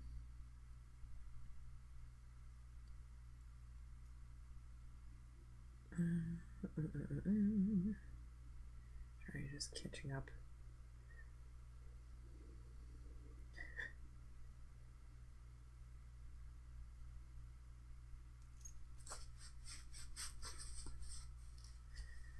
Blaze? Maybe it was Blaze. Was it Amy and Blaze the cat? I don't know. You guys will have to tell me. I don't know if you're in the Sonic fandom and you know that Amy, if there's a common Yuri ship that Amy is involved in. That I'm unaware of it, but it might be it. No, it wasn't Cream. I don't know. It wasn't Cream, and it wasn't Sally. It's a character, it's like a post Sonic Adventure 2 character, and I'm sorry. I basically, if there's any characters that are introduced after Shadow the Hedgehog, I don't really know what their deal is. I'm very sorry. I'm not as deep of a Sonic fan as I could be. Good night, guys. With love in Russia. I want to sleep, and I got in my bed. Thank you so much. Thank you for tuning in. Goodbye, Russian viewer.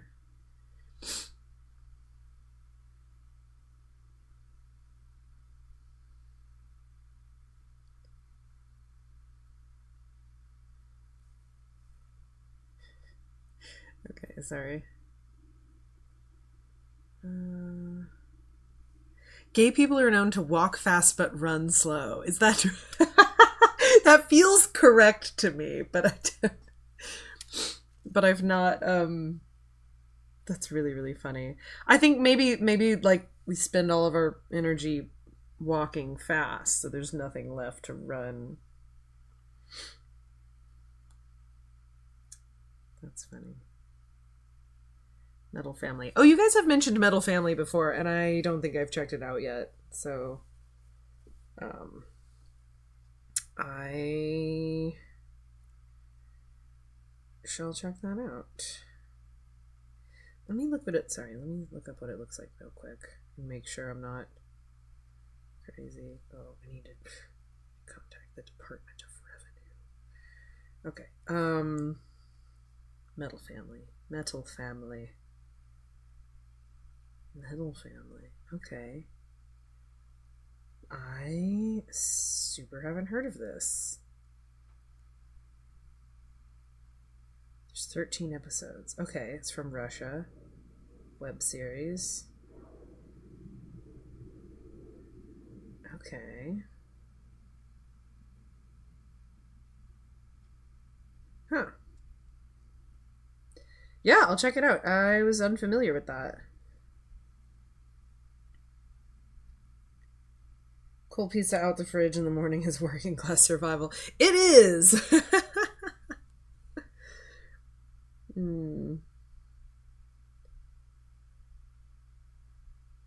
I also think, and I can't explain why this is, but I think I think for some reason when I eat cold pizza, I feel like I can eat more of it.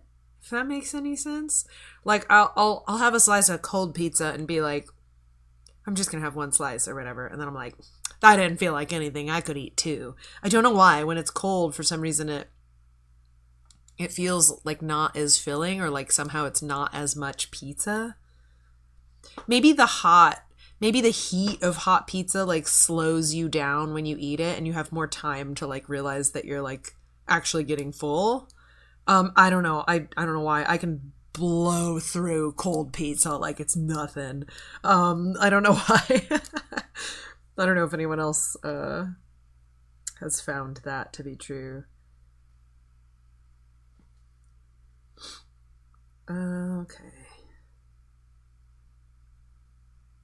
Why place arbitrary food limitations on oneself? Were Zach and Jonathan raised Christian? If not, are they now?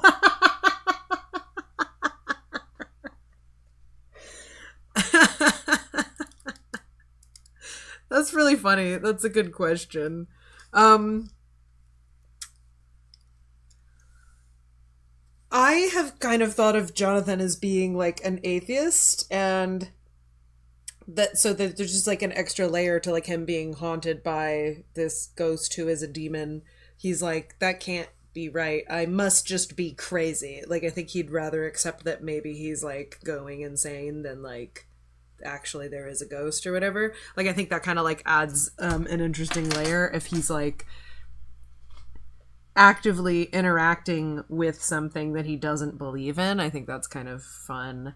I don't think Sock is religious. I don't think he came from a religious family.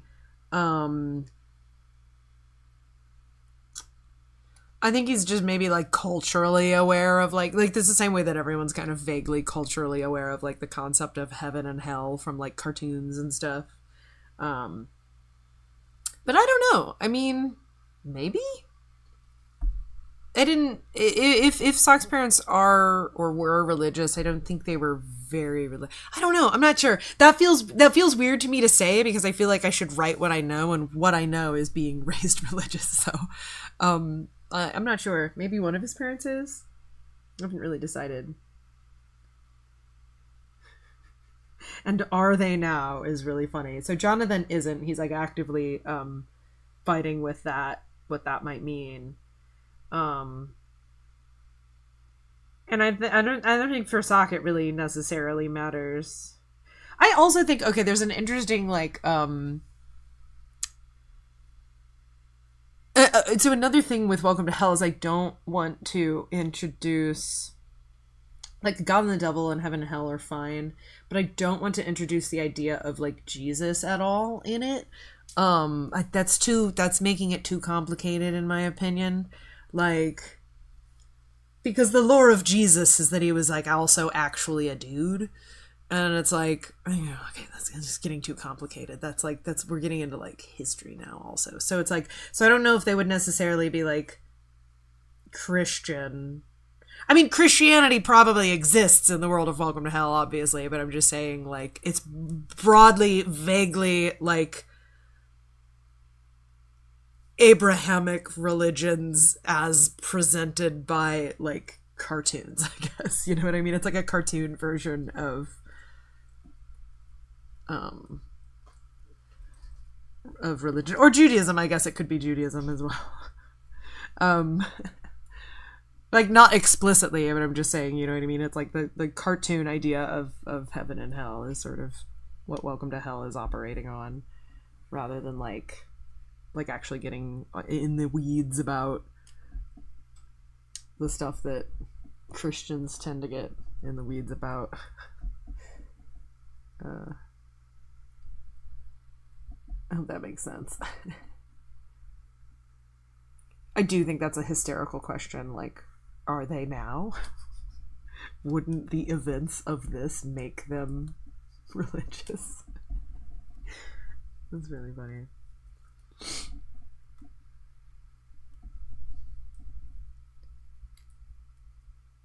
Okay. I'm gonna finish this pose. Wow, how do I draw? How do I body? That's not right. That's not right. This needs to be different. This line needs to be different. And your little blob characters. Okay. Alright. Just trying to make their body poses make more sense. Alright. Let's see what's going on.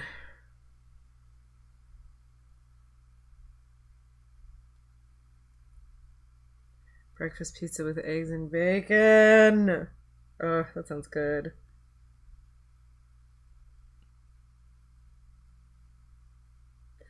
Ooh, you got into pineapple on pizza by eating it as a cold leftover in the morning from a college roommate. That's the way to do it. There's something different.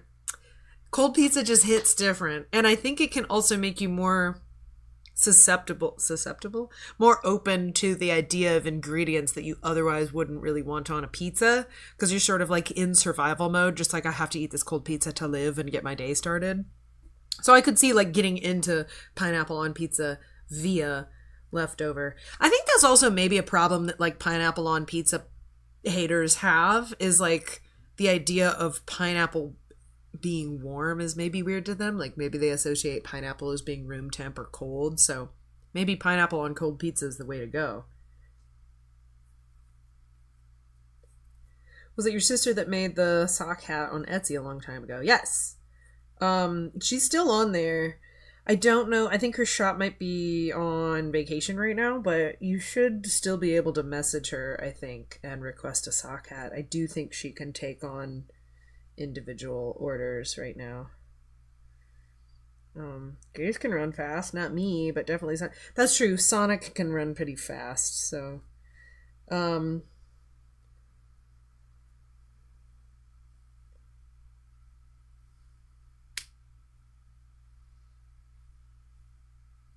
okay. Oh, you're playing Sonic Heroes while watching me? Sonic Heroes was technically the last Sonic game that I played all the way through, or most of the way through. I couldn't beat it. I don't remember what it was. I got like right up towards the end, and you need to do something to unlock the last part of the game. I don't know if it was like getting all the Chaos Emeralds or what, but it was too fucking hard. So I never finished, and I never got to see the end of Sonic Heroes. I know there's some fuck shit that happens with like Shadow and clones and whatever.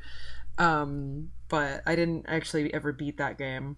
And then I played a little bit of that new Sonic Shadow Generations game. But that's... Okay, you guys are saying Surge the Hedgehog. Is that real? That sounds fake. That sounds fake, you guys. I'm thinking of Surge, like the drink, like the proto energy drink from the 90s. Just stopping by to say I love Welcome to Hell. Fantastic work. Thank you. I still use Flash on my close to death Windows 7 to animate. Hell yeah. Upgrading to a Windows 11 in the future. Dude, my fucking computer tried to get me to up it just a second ago. I restart it before I do a stream so that it's fresh. And I'm on Windows 10 right now, and I was like, why don't you back up all your shit and update? And I was like, why don't you fucking shut up? I don't wanna. Okay. I drew a sock meowl. What is a meowl?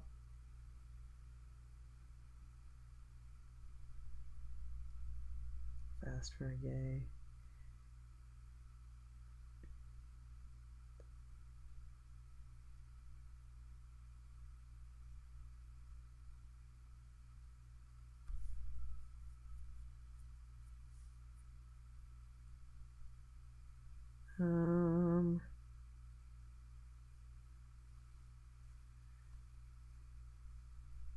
Bye, Erica. Goodbye, Cataflage. Bye, Erica. I have to go. I love the stream. Wanted to say I love your work. You inspire me. Thank you. Thank you. Thank you for stopping by. Need that pizza brisk. Hot and cold pizza both have good qualities. That's fair. They do. Spicy chicken and pineapple. Ooh, that sounds so good. Okay. Sock's agnostic family of artsy people. Yeah, I figured they're probably just like agnostic or something, but I don't really know. Learning Blender myself. How do you handle all the layers? So many layers. I name each, but it still gets lost. I've not really worked in Blender, to be honest. And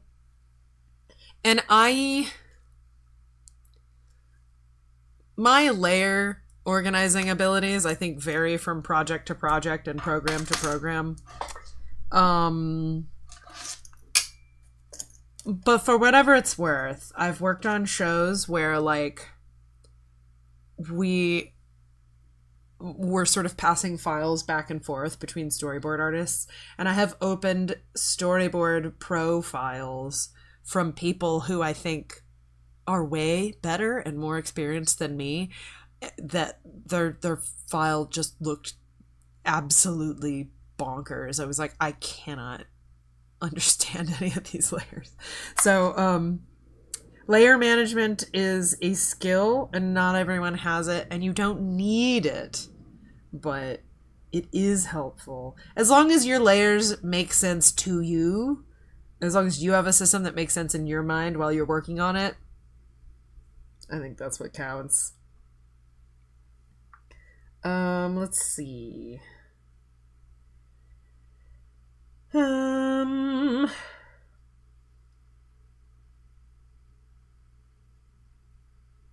only demons age, or do angels too? Do they only age with their maturity mentally, or is it linear with time? I don't know. I think we've talked about this a little bit.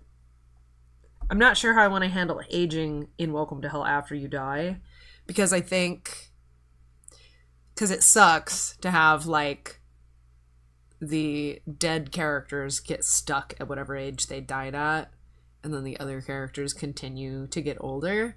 I think that kind of sucks for future storyline ideas or whatever. Like, unless you really want to make it like tragic and weird. But like, and I also wasn't sure how to handle that, because like in a really early draft, like an early idea, the angel character that I want to introduce eventually, she is initially she died when she was younger, but I want her to like also be the current age of the main cast, so that doesn't work unless angels can age and demons can't or something. I don't know. I feel like they should still age normally, but like it kind of also doesn't make sense for them to age. I don't know. I'm not really sure. Maybe mentally, maybe they could just age mentally. That seems weird though too. I'm not really sure. I haven't thought about it yet. I have not thought about this yet. I mean, I have thought about it. I've not decided on anything yet.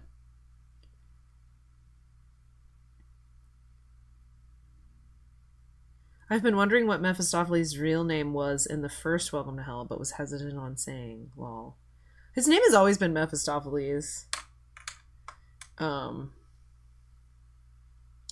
chose Mephistopheles because even though technically I think Mephistopheles is a demon in... What was it? What is the name first appear in? Is it Faust? I want to say it's Faust. Even though I think he's technically a demon, or like a head demon, or like a higher up demon, like I sort of wanted to use a name for the devil that like that didn't come from like biblical canon. Like I wanted to use like a name that came from people. If that makes sense. Like let me Google this. Like he's a mythological character rather than like, you know what I mean? Like, okay, it is Faust.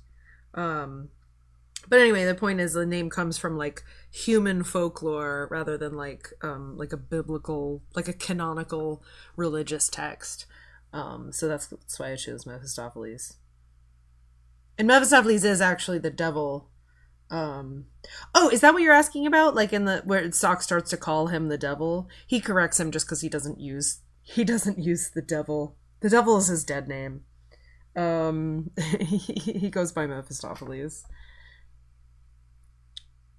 I do find it super charming how you've made nods to very cultural American ideas around hell, like the filing cabinet of crippling phobias, DTF stuff, and the reverse lyrics hidden in songs. Yeah. Thank you. Alright, I gotta go edit. Bye, guys. Goodbye. Thank you for stopping in. I think if you're atheist and meet God, it may not make you Christian. You might just get pissed at this random guy that apparently runs the world. Lol. That's fair. It would just be like, I didn't plan on meeting the manager. Don't like that. Let's see. Erica's not up on her Sonic lore. I am not.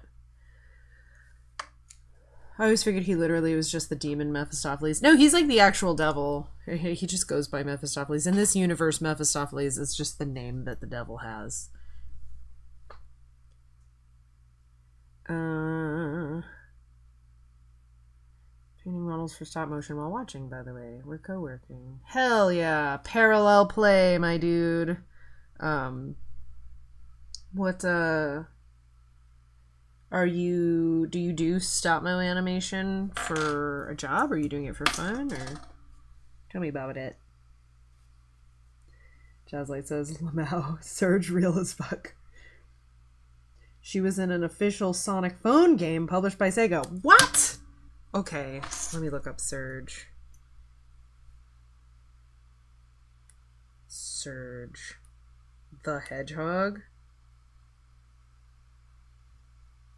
Dude, but she is the colors of fucking Surge the drink. Oh wait, Surge the Tenrec? What is a Tenrec? Oh my god. I'm going to the Sonic Wiki zone. We're doing it. This always happens. I go to the Sonic Wiki and they're like, vape the echidna or whatever. And I'm like, who the fuck are we talking about? Okay. It's always some lore I don't know and some characters I don't... She's cute! What the hell? I like her little ears. I like her little piercings. What is a Tenrec?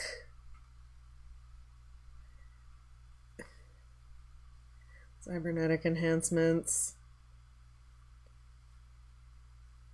She's the companion of Kitsunami the Fennec? What the fuck?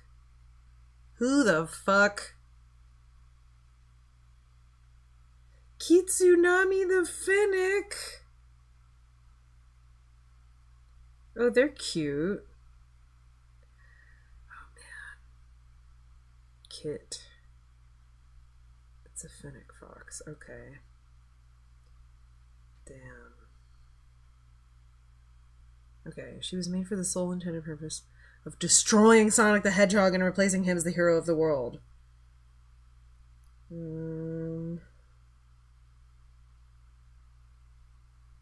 What the fuck? She's inspired from a glitch from Sonic the Hedgehog 2. Whoa. Whoa.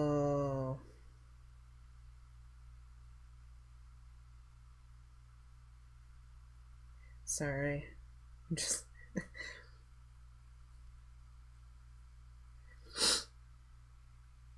Dude, what? She's so cute. I like her.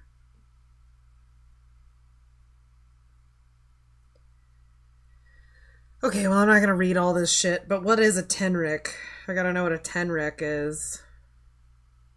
Sorry, I'm just not drawn. Oh, okay, if it's a fucking little hedgehog thing. I figured that was the case. That's cute. They invented a new type of hedgehog. It's funny because I feel like when Sonic the Hedgehog came out, like I feel like at least in America, not a lot of people knew what a hedgehog was even. They were like, what the fuck is a what?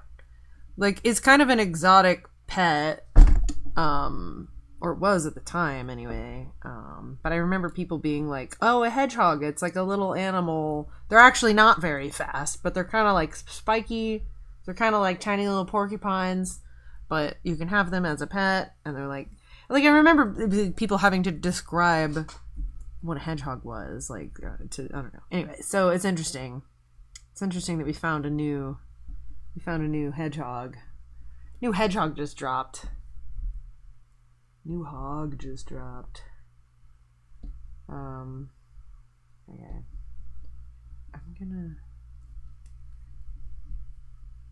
I am gonna keep these hands stupid looking because I think it's funny.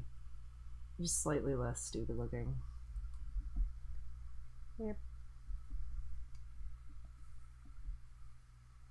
Someone had commented recently that I don't draw as funny of hands as I used to. Well, they didn't say that, but that's the way I interpreted the comment. They were like, oh, your hands are a lot more accurate now, and they used to be like little freaky dino hands.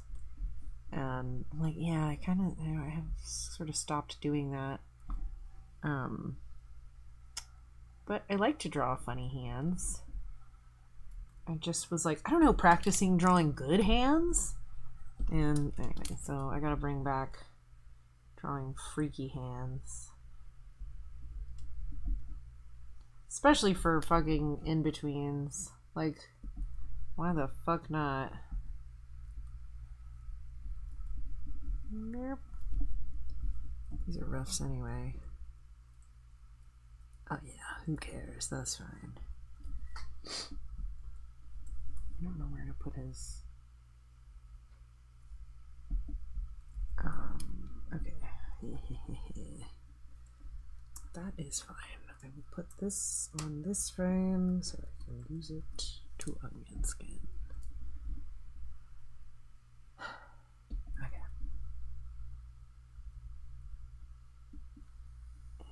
Sorry, I need to focus for a second. God forbid I actually get any work done while I'm streaming. I know that's not what you guys are here for. Okay.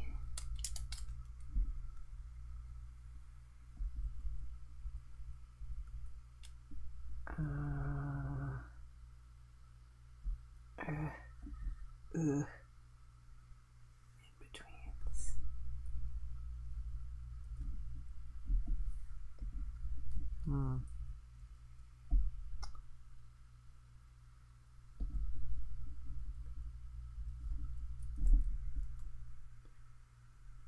Let me see if that'll work. Oh, I don't like that. Don't like that. Okay. Where is his neck? Maybe like that.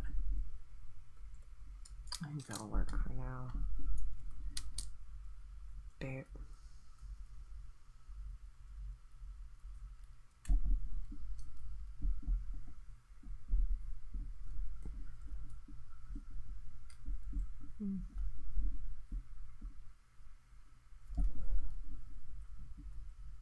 I might have to eat lunch soon. I might have to eat lunch soon.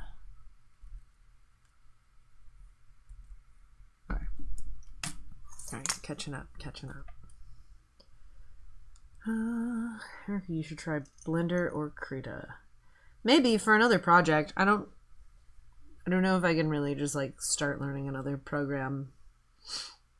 Carcat hates buckets, says I'm at work, but I got on my break and wanted to say hi. Hi.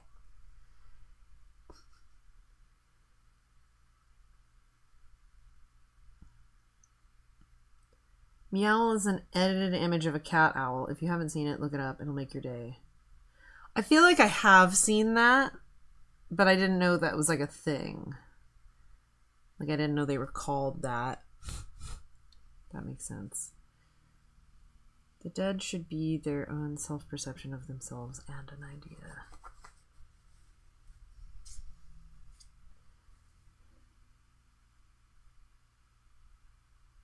Okay, I'm leaving. Bye, Erica. Bye, chat. Bye, Erica's wife. Bye, ships. Toxic is better. Bye, Final Destination. Oh, that's funny. Goodbye.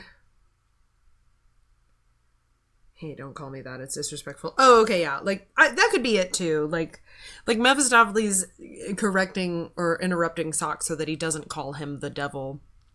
Like, I guess it's kind of both, right? It's like that's disrespectful. He doesn't like being called it for whatever reason. He's very touchy about it. He's touchy about the way that he's been like portrayed in like human lore and media and stuff. Like he's like, I'm not a monster. So he kind of just like, he doesn't like Sock will start to say stuff sometimes. I have him say something in part 2 actually where he's like he starts to call him like the devil, or again like, oh, you're blah blah blah for the devil, and Mephistopheles like interrupts him. Like he's just very like touchy about it. So yeah, I think that's kind of it. Like, maybe that's a way to sort of look at it, is like it's disrespectful. Let's see.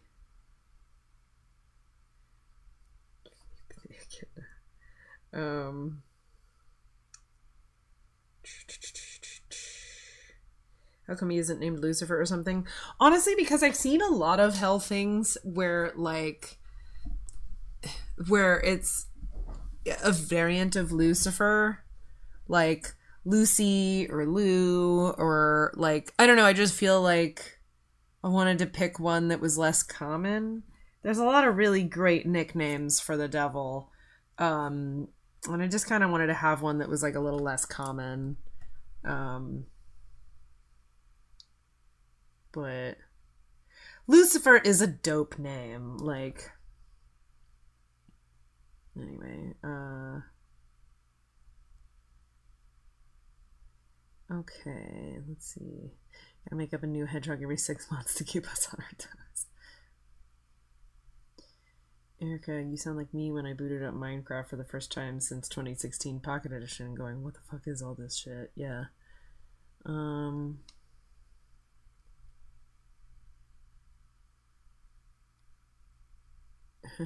I don't know if anyone has asked this yet, but what's a line Sock says that we won't understand until the episode drops? Like, what is a line that I could tell you from part 2 out of context that won't make any sense?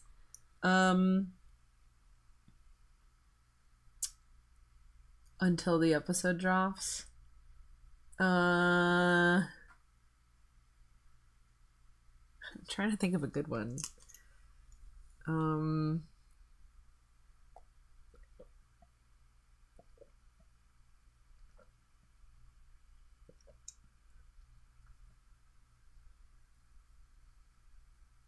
I don't know.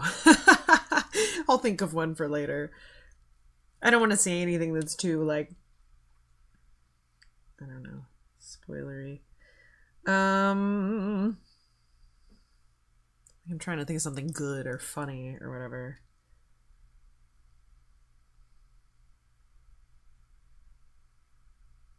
Have you ever heard of the music artist Femptonal? Their music is really good. I haven't. Maybe I should check them out.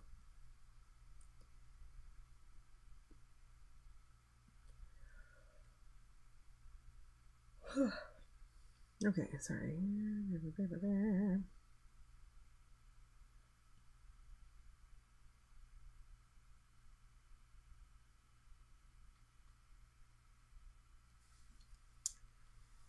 How bad do you perceive the break between Providence and Mephistopheles was? Who are we picking up with first in part 2, Sock or Jonathan? Ooh, that's a good question. We're picking up with Sock. It's actually kind of interesting if I do upload it all as one. I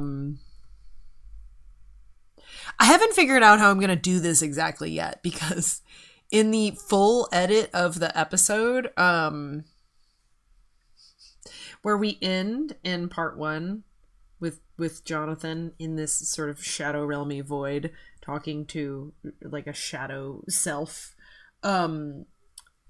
that scene actually, what do you call it? Not a match cut. There's a term for a kind of cut where like the audio comes in before the visual. I can't think of what it's called. it's like a T cut or something. Anyway, it's that the way it's edited together is actually like that, where you have like the lapping, you have like the overlap of the dialogue from the next scene coming in before we see it. We're like back on Earth and Sokka's talking. That's sort of how we transition out of that like shadowy scene. But I just decided to like end it there, so I kind of had to like change the edit, and now I'm not exactly sure how to start part 2. Like I can't just boom, we're like in the middle of like transitioning from one scene to another. So I think I'm gonna either do like a previously on Welcome to Hell 2 part 1 or I'm gonna like start from the end of, or from the last scene from part 1 where Jonathan like wakes up in this sort of shadow realmy space.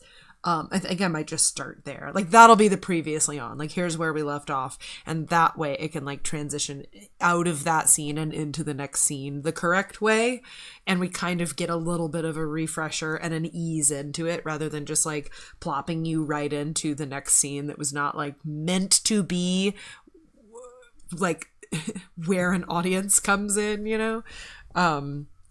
I split it exactly in half, pretty much. Not exactly in half, but like in a way that makes sense in terms of the flow of the overall story, but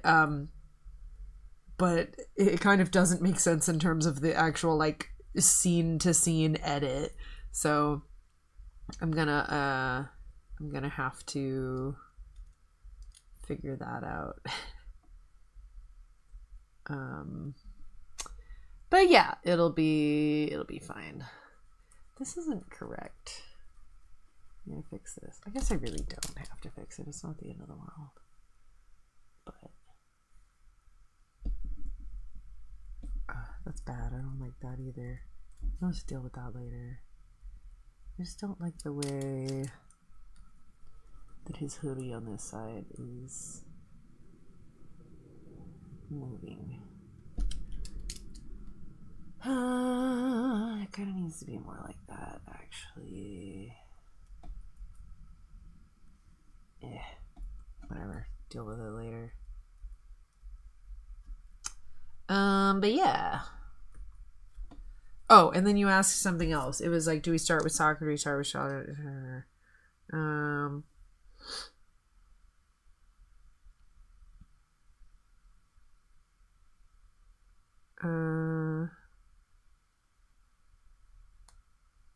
Sorry, what was the other question? Oh, how bad do you perceive the breakup between Providence and Mephistopheles was? I mean, like, pretty bad. They're God and the devil, so it was, a little more dramatic than for most people, I guess. They kind of, like, stopped talking, I think. At least that's sort of how I've sort of got it in my head. They haven't spoken in like a really long time. What is a really long time for beings who exist outside of time? I don't know. But my sort of idea was that like the events of Welcome to Hell would like drag them back into like talking with each other. I think these frames work all right, but I should fill them in a little better. I have a question. Can you hear the audio from the desktop, like from the when I'm like scrubbing around on this, like, can you hear that? I don't think you can. I think I have it muted, but I think it's just in my headphones, but that must be right. Okay, never mind. I don't think I... Anyway. Maybe I should be monitoring the stream closer. Okay,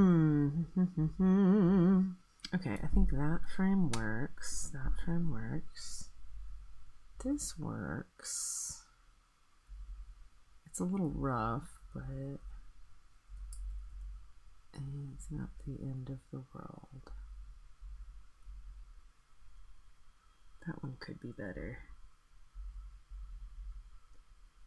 I'm just gonna like Add a little something to these.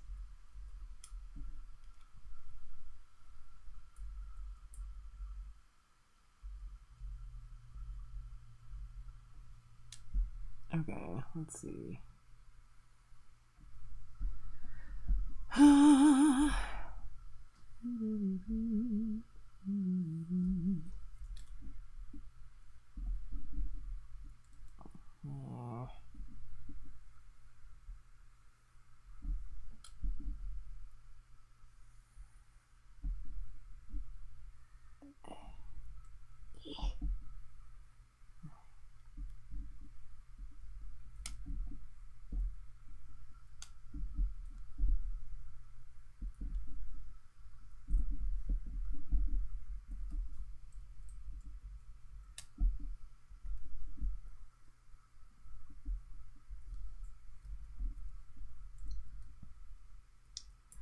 No, I actually don't think I need to do all these extra lines. Maybe I do. Yeah, whatever.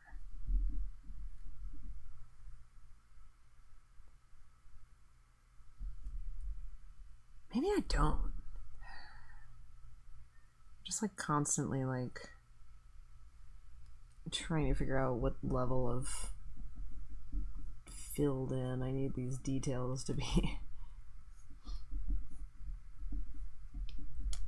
It is difficult. I think people respond really strongly to things that are polished. And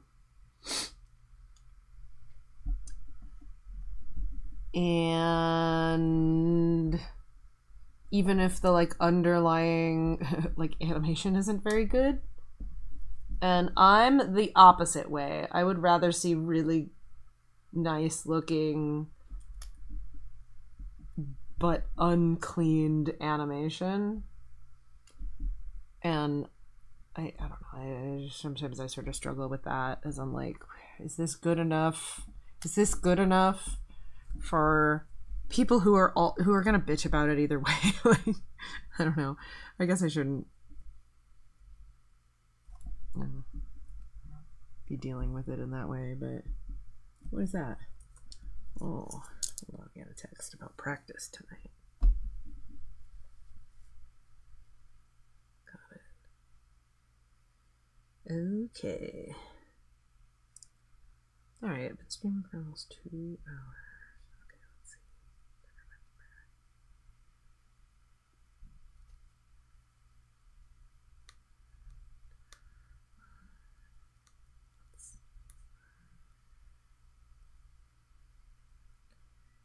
Okay, sorry, I gotta catch up with my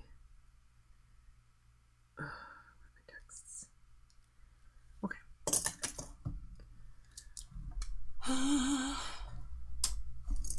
Catch up with this.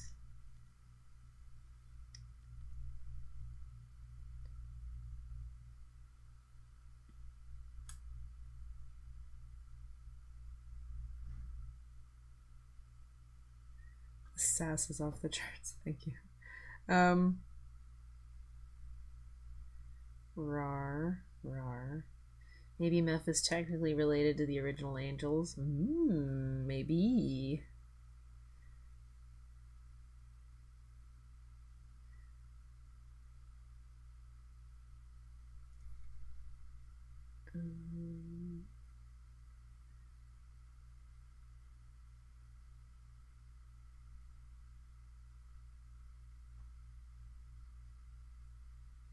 Okay, can't hear the scrubbing. All right, good. Thank you.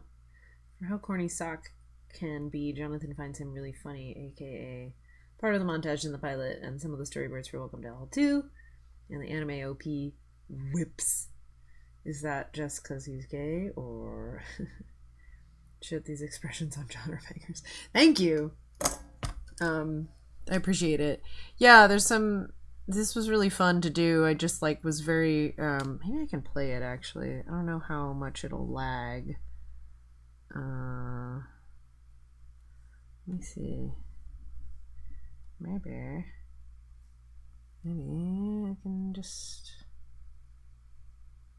No, is it? It's gonna lag. It might. I'm gonna give it a second and see if it sorts its shit out, because sometimes it does. Nope. Come on, you can do it, TV Paint.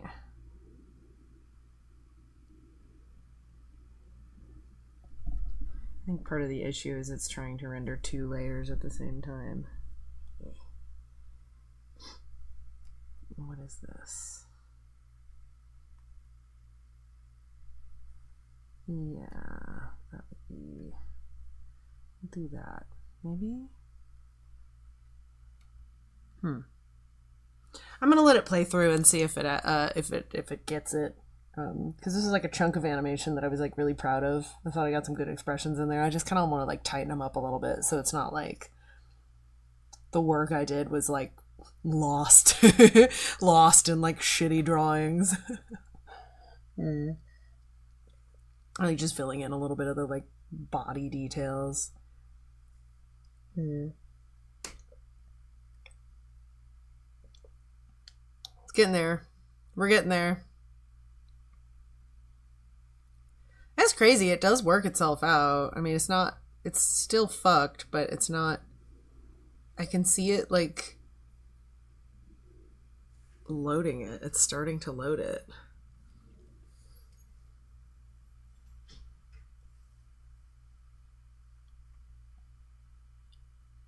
TV Paint is a really weird program where like, I think it has like a pretty okay time handling gigantic files for the most part, which is crazy because it's a raster program. But like the other day I opened a gigantic file on top of 2 gigantic files I already had opened, and it just crashed the whole program. Like I think there's like a little surge in like RAM or something that, you know what I mean? Like it just like the computer was like, nope. Which that's my fault, but I don't usually think about that because generally it does a pretty good time at like rendering something when there's a lot going on or when the file is gigantic or there's tons of layers, like but also it's like it's doing that on top of like the streaming software running, and it's got a lot to handle right now. But like usually I'm pretty impressed with how it handles its bullshit. But anyway, there's like a thing that you can click that makes it, I don't know exactly what it does. Let me see if I can find it. It's in the preferences. This always makes me laugh. It's called barbecue. Oh, I don't have barbecue on. Maybe that's why. There's a mode. Oh, it used to say, wait, does it, when I hover over it, does it say barbecue? What barbecue mode does? It doesn't say barbecue mode. What? Oh, here we go. Burn my CPU and drain my battery to enhance my creativity.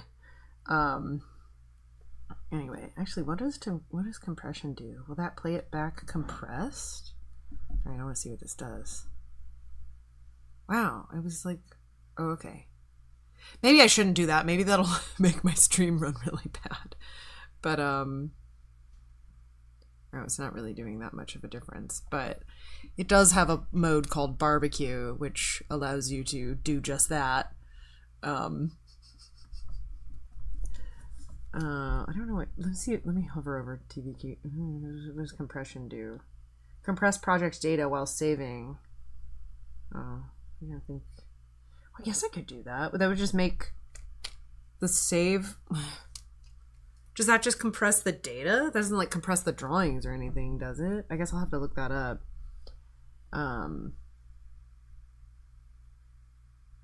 But yeah, anyway, you can turn on barbecue mode if you want TV Paint to cook a little bit. I guess I don't have it on right now. Maybe I'll keep it off for stream reasons, but anyway, I don't know, I always thought that was funny.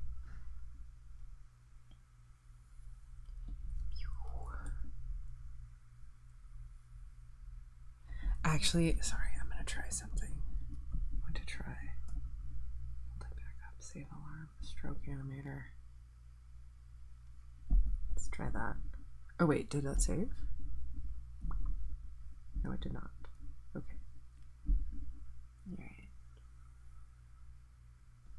I don't know if barbecue is actually going to fix anything.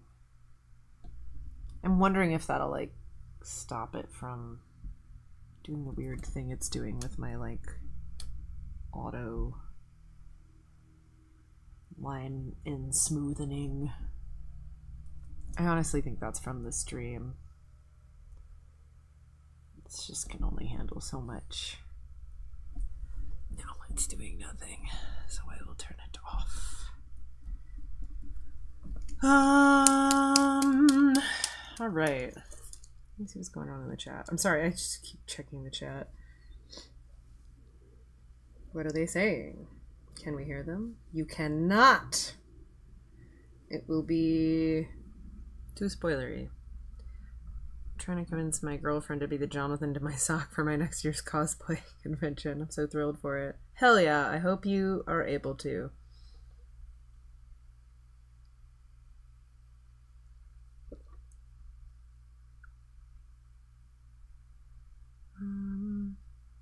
Hi, Erica. How are you? Sorry to bother you. I have a question. Sorry, let me pre-read the question before I say it out loud.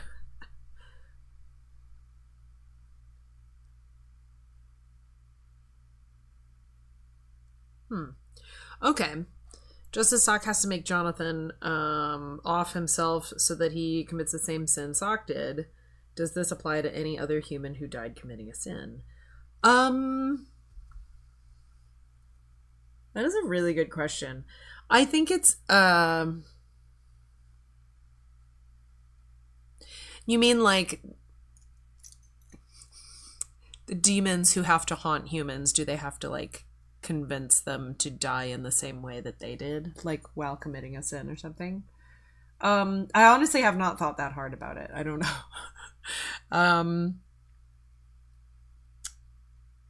I've only thought about that for this specific act. I don't know. Like, I'm not sure. Like, are there demons who are like assigned to make someone like go on a murdering spree or something? That's interesting and very dark, and I don't really know if I plan on going into it in this for the purposes of this. I guess it depends on whether or not the goal of... Okay, so for me, I think that the focus... I haven't decided this for sure, but like, I think the focus more, the reason Mephistopheles is doing some of the stuff that he does in terms of like setting up these little haunting scenarios and jobs and stuff, I think he's doing it because he likes kind of fucking with people. He likes toying with people, and he finds this all amusing. This is like watching his little soap opera a little bit. And so I don't know that there's like, I don't know that the goal is necessarily... what if, like, what's the maximum amount of, like, people we can get committed, like, to hell? Like, you know what I mean? Because right now it's sort of like, it's like under construction, so everything's kind of a mess. And I don't know that he necessarily, like, wants a big influx of people or anything. But I do think he kind of needs this as, like, his entertainment, you know? That's, like, something that I've always thought about, sort of, is one of his, like, motivations for doing what he does. There's other ideas that I have, but that's, like, part of it. I kind of like the idea that... I don't know if I've talked about this before. Wait, have I talked about this on stream before, or is this, like, a spoiler? I kind of like the idea that, like, maybe there is some kind of energy that is being harvested in this process. I don't really want to talk about what yet exactly, but like that the act of having this sort of scenario where you've got people being haunted and this sort of like that there's some sort of energy to be got for this that would help, like, power the new torture system for hell. Because part of Mephistopheles' problem is like that he's like redesigning the torture system. Like the old fire and brimstone thing kind of isn't working anymore. He wants to do the more modern, like personal hell, ironic punishment type of hell. But he's not as powerful as God, so he can't just kind of like will that into existence. He has to like find a way to sort of like process the energy to be able to do that, like the ghostly energy. And so I kind of like the idea that this process of having someone be haunted and, you know, whatever the energy that's generated from that, or maybe the energy that's generated from them doing the deed, is like particularly powerful or something like that. I haven't worked out all the details of it yet, and I don't want to talk too much about it, but the idea of like sort of harvesting some kind of ambiguous like power that's generated from, oh my god, this is lagging so bad right now, I don't know what is wrong, that maybe that like is something he can use. So I don't know, I think I kind of over answered the question. But yeah, that's right now anyway, I'm kind of thinking of it like that, rather than like it needing to be this like reciprocal deed that is done. Just sort of like there's certain acts that are more like powerful, I guess, and he's trying to like harness those, and also he just finds it entertaining. That's sort of my current working idea about it. I hope that answers the question. I don't know. Also, I'm probably going to go pretty soon because it is lagging real bad in a way that it hasn't been this whole time. And also, I think I need to eat. And also, I think I need to practice for my band practice tonight. So I'm going to catch up on the chat real quick. I'm going to save this. I'm catch up on the chat and then see about leaving. Let's see.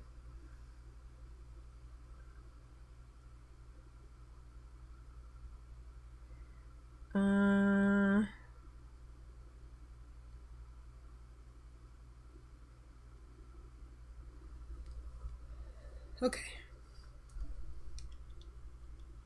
Does the assigned human have to die in that specific... Oh, I didn't see the last part of your question. Does the assigned human have to die in that specific same way? Yeah, I don't know. I hope I answered that.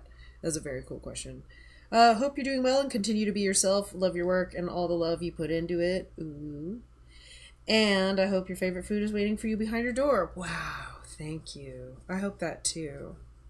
I made it's not my favorite food, but we made dinner last night that was like some kind of spicy shrimp with like a peach salsa or like salad or something, and there's a bunch of leftover peach. It's like peach and cucumber and mint leaves and avocado and lime juice and some other shit. Anyway, it's like a fruity peachy salsa salad kind of thing, and that's what I'm eating. That's what I'm gonna motherfucking eat. So excited for it. Okay. I feel like I see less indie animation online these days. IDK if that's true or if I just don't search it out anymore. Dude, indie animation is having like a huge boom right now. There's actually kind of like so much of it. It's crazy. But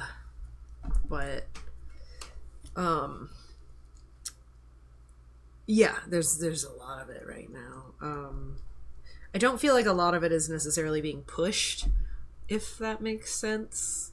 The way that like it might have been back when like Welcome to Hell came on your guys' feeds. I'm not totally sure, but But a lot of people doing indie animation are like, I'm specifically interested in doing like indie pilots. And I actually just kind of recently updated the the name, the title for Welcome to Hell, and I added pilot to the title because I'm like, fuck it. Like, that's what everyone's calling their shit now, whether or not it's a pilot. Like, people are just like, I made an indie pilot. It's like, this is a short film. This isn't a...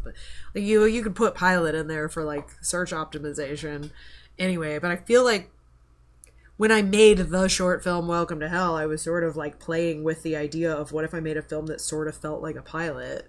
So I feel like I should be allowed to put pilot in my anyway.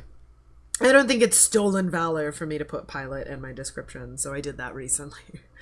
Let's see.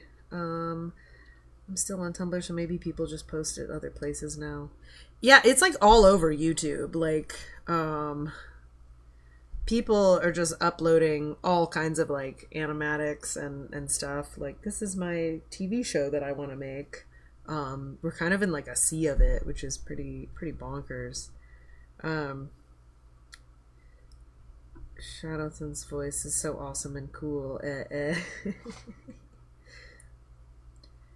Yeah, it is so awesome and cool.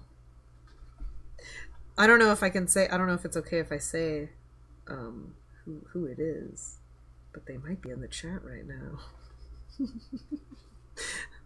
I don't know if they want that attention, but okay. I wanted to ask something cool like the others, but I don't think of lore as a philosopher, just as a Wattpad user. That's funny. I legit just rewatched Welcome to Hell after years. I grew up with the pilot and recently watched the first half of the first episode. I mean, second episode, I guess, is what they mean. I'm a giant fan and cannot wait to see the finished product. Thank you! There are many Sokka fan arts on Tumblr. I spend hours looking at them. Are you part of the Spectre? Do you mean the Spectrum? Praying that we have a tennis coach for my tennis team by the time tennis season rolls around. Say tennis one more time. I don't want to end up stuck with someone who knows nothing about the game again. I'm sorry. That's really weird that you would have a tennis coach for your tennis team that knows nothing about tennis. That would be me. That would be me lying on a job application just to get a job. I know all about tennis. I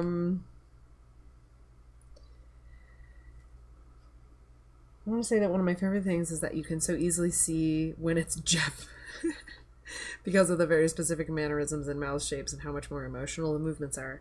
Someone might have figured out that this is Mephistopheles possessed Jonathan. Maybe it's not. Maybe Jonathan's just really, really sassy right now.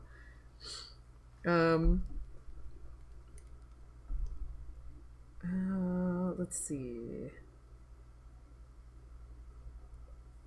What would Jonathan's favorite anime be if he had one? And what about Sock? I think this depends on like what time, what year Welcome to Hell takes place in. Because I kind of like, in my mind, it's sort of in the early 2000s. So that sort of limits them to like whatever early 2000s anime there is. That is a good question. I'll let you guys discuss. Also, you don't have to limit it to the early 2000s. Like, it can include modern animes.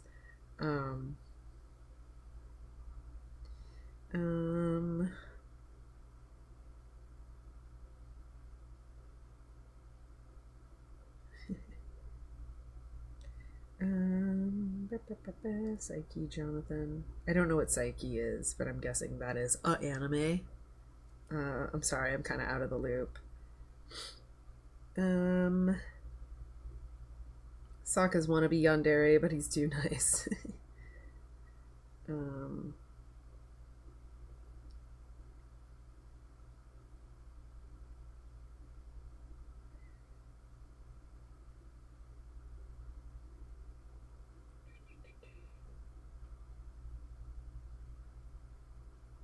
Okay, sorry, I'm catching up. LMAO, I have become more likely to try TV Paint after hearing that there's actual barbecue mode and the way it's described in the program. Yeah. Yeah, it's funny. I don't know why it has. Sorry, sorry for that audio bomb. I don't know why it has such a comedy description in the program, but da, da, da, da.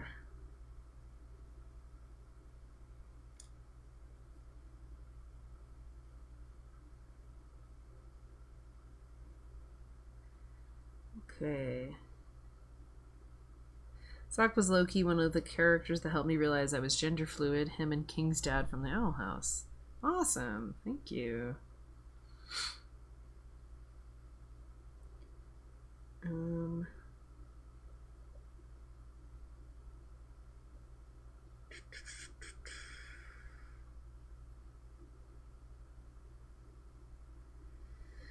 Okay, sorry, I'm trying to catch up. We're talking about the Mephistopheles thing and alright, honey, done working for the day and evacuating my desk with gusto later. Good stream to you. Thank you, Kaylin. Screaming to produce energy. Band practice. Oh, hey, the stream has decided to kill us all. Wait, the stream has decided to kill you all? Has it? Do I have to say goodbye to everybody again? Oh my god, okay. Thanks for streaming today. Okay, good. We're getting caught up. We're getting caught up. Good luck with band practice. Erica Wester should be allowed to do anything. Thank you.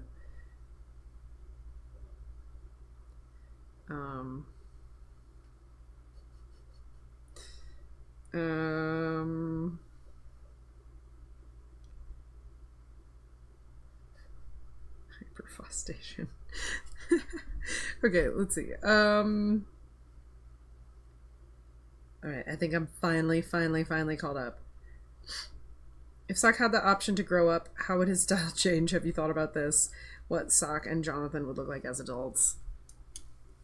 I know people have drawn fan art of that. I don't know. I'd like to think that maybe Sock would still keep like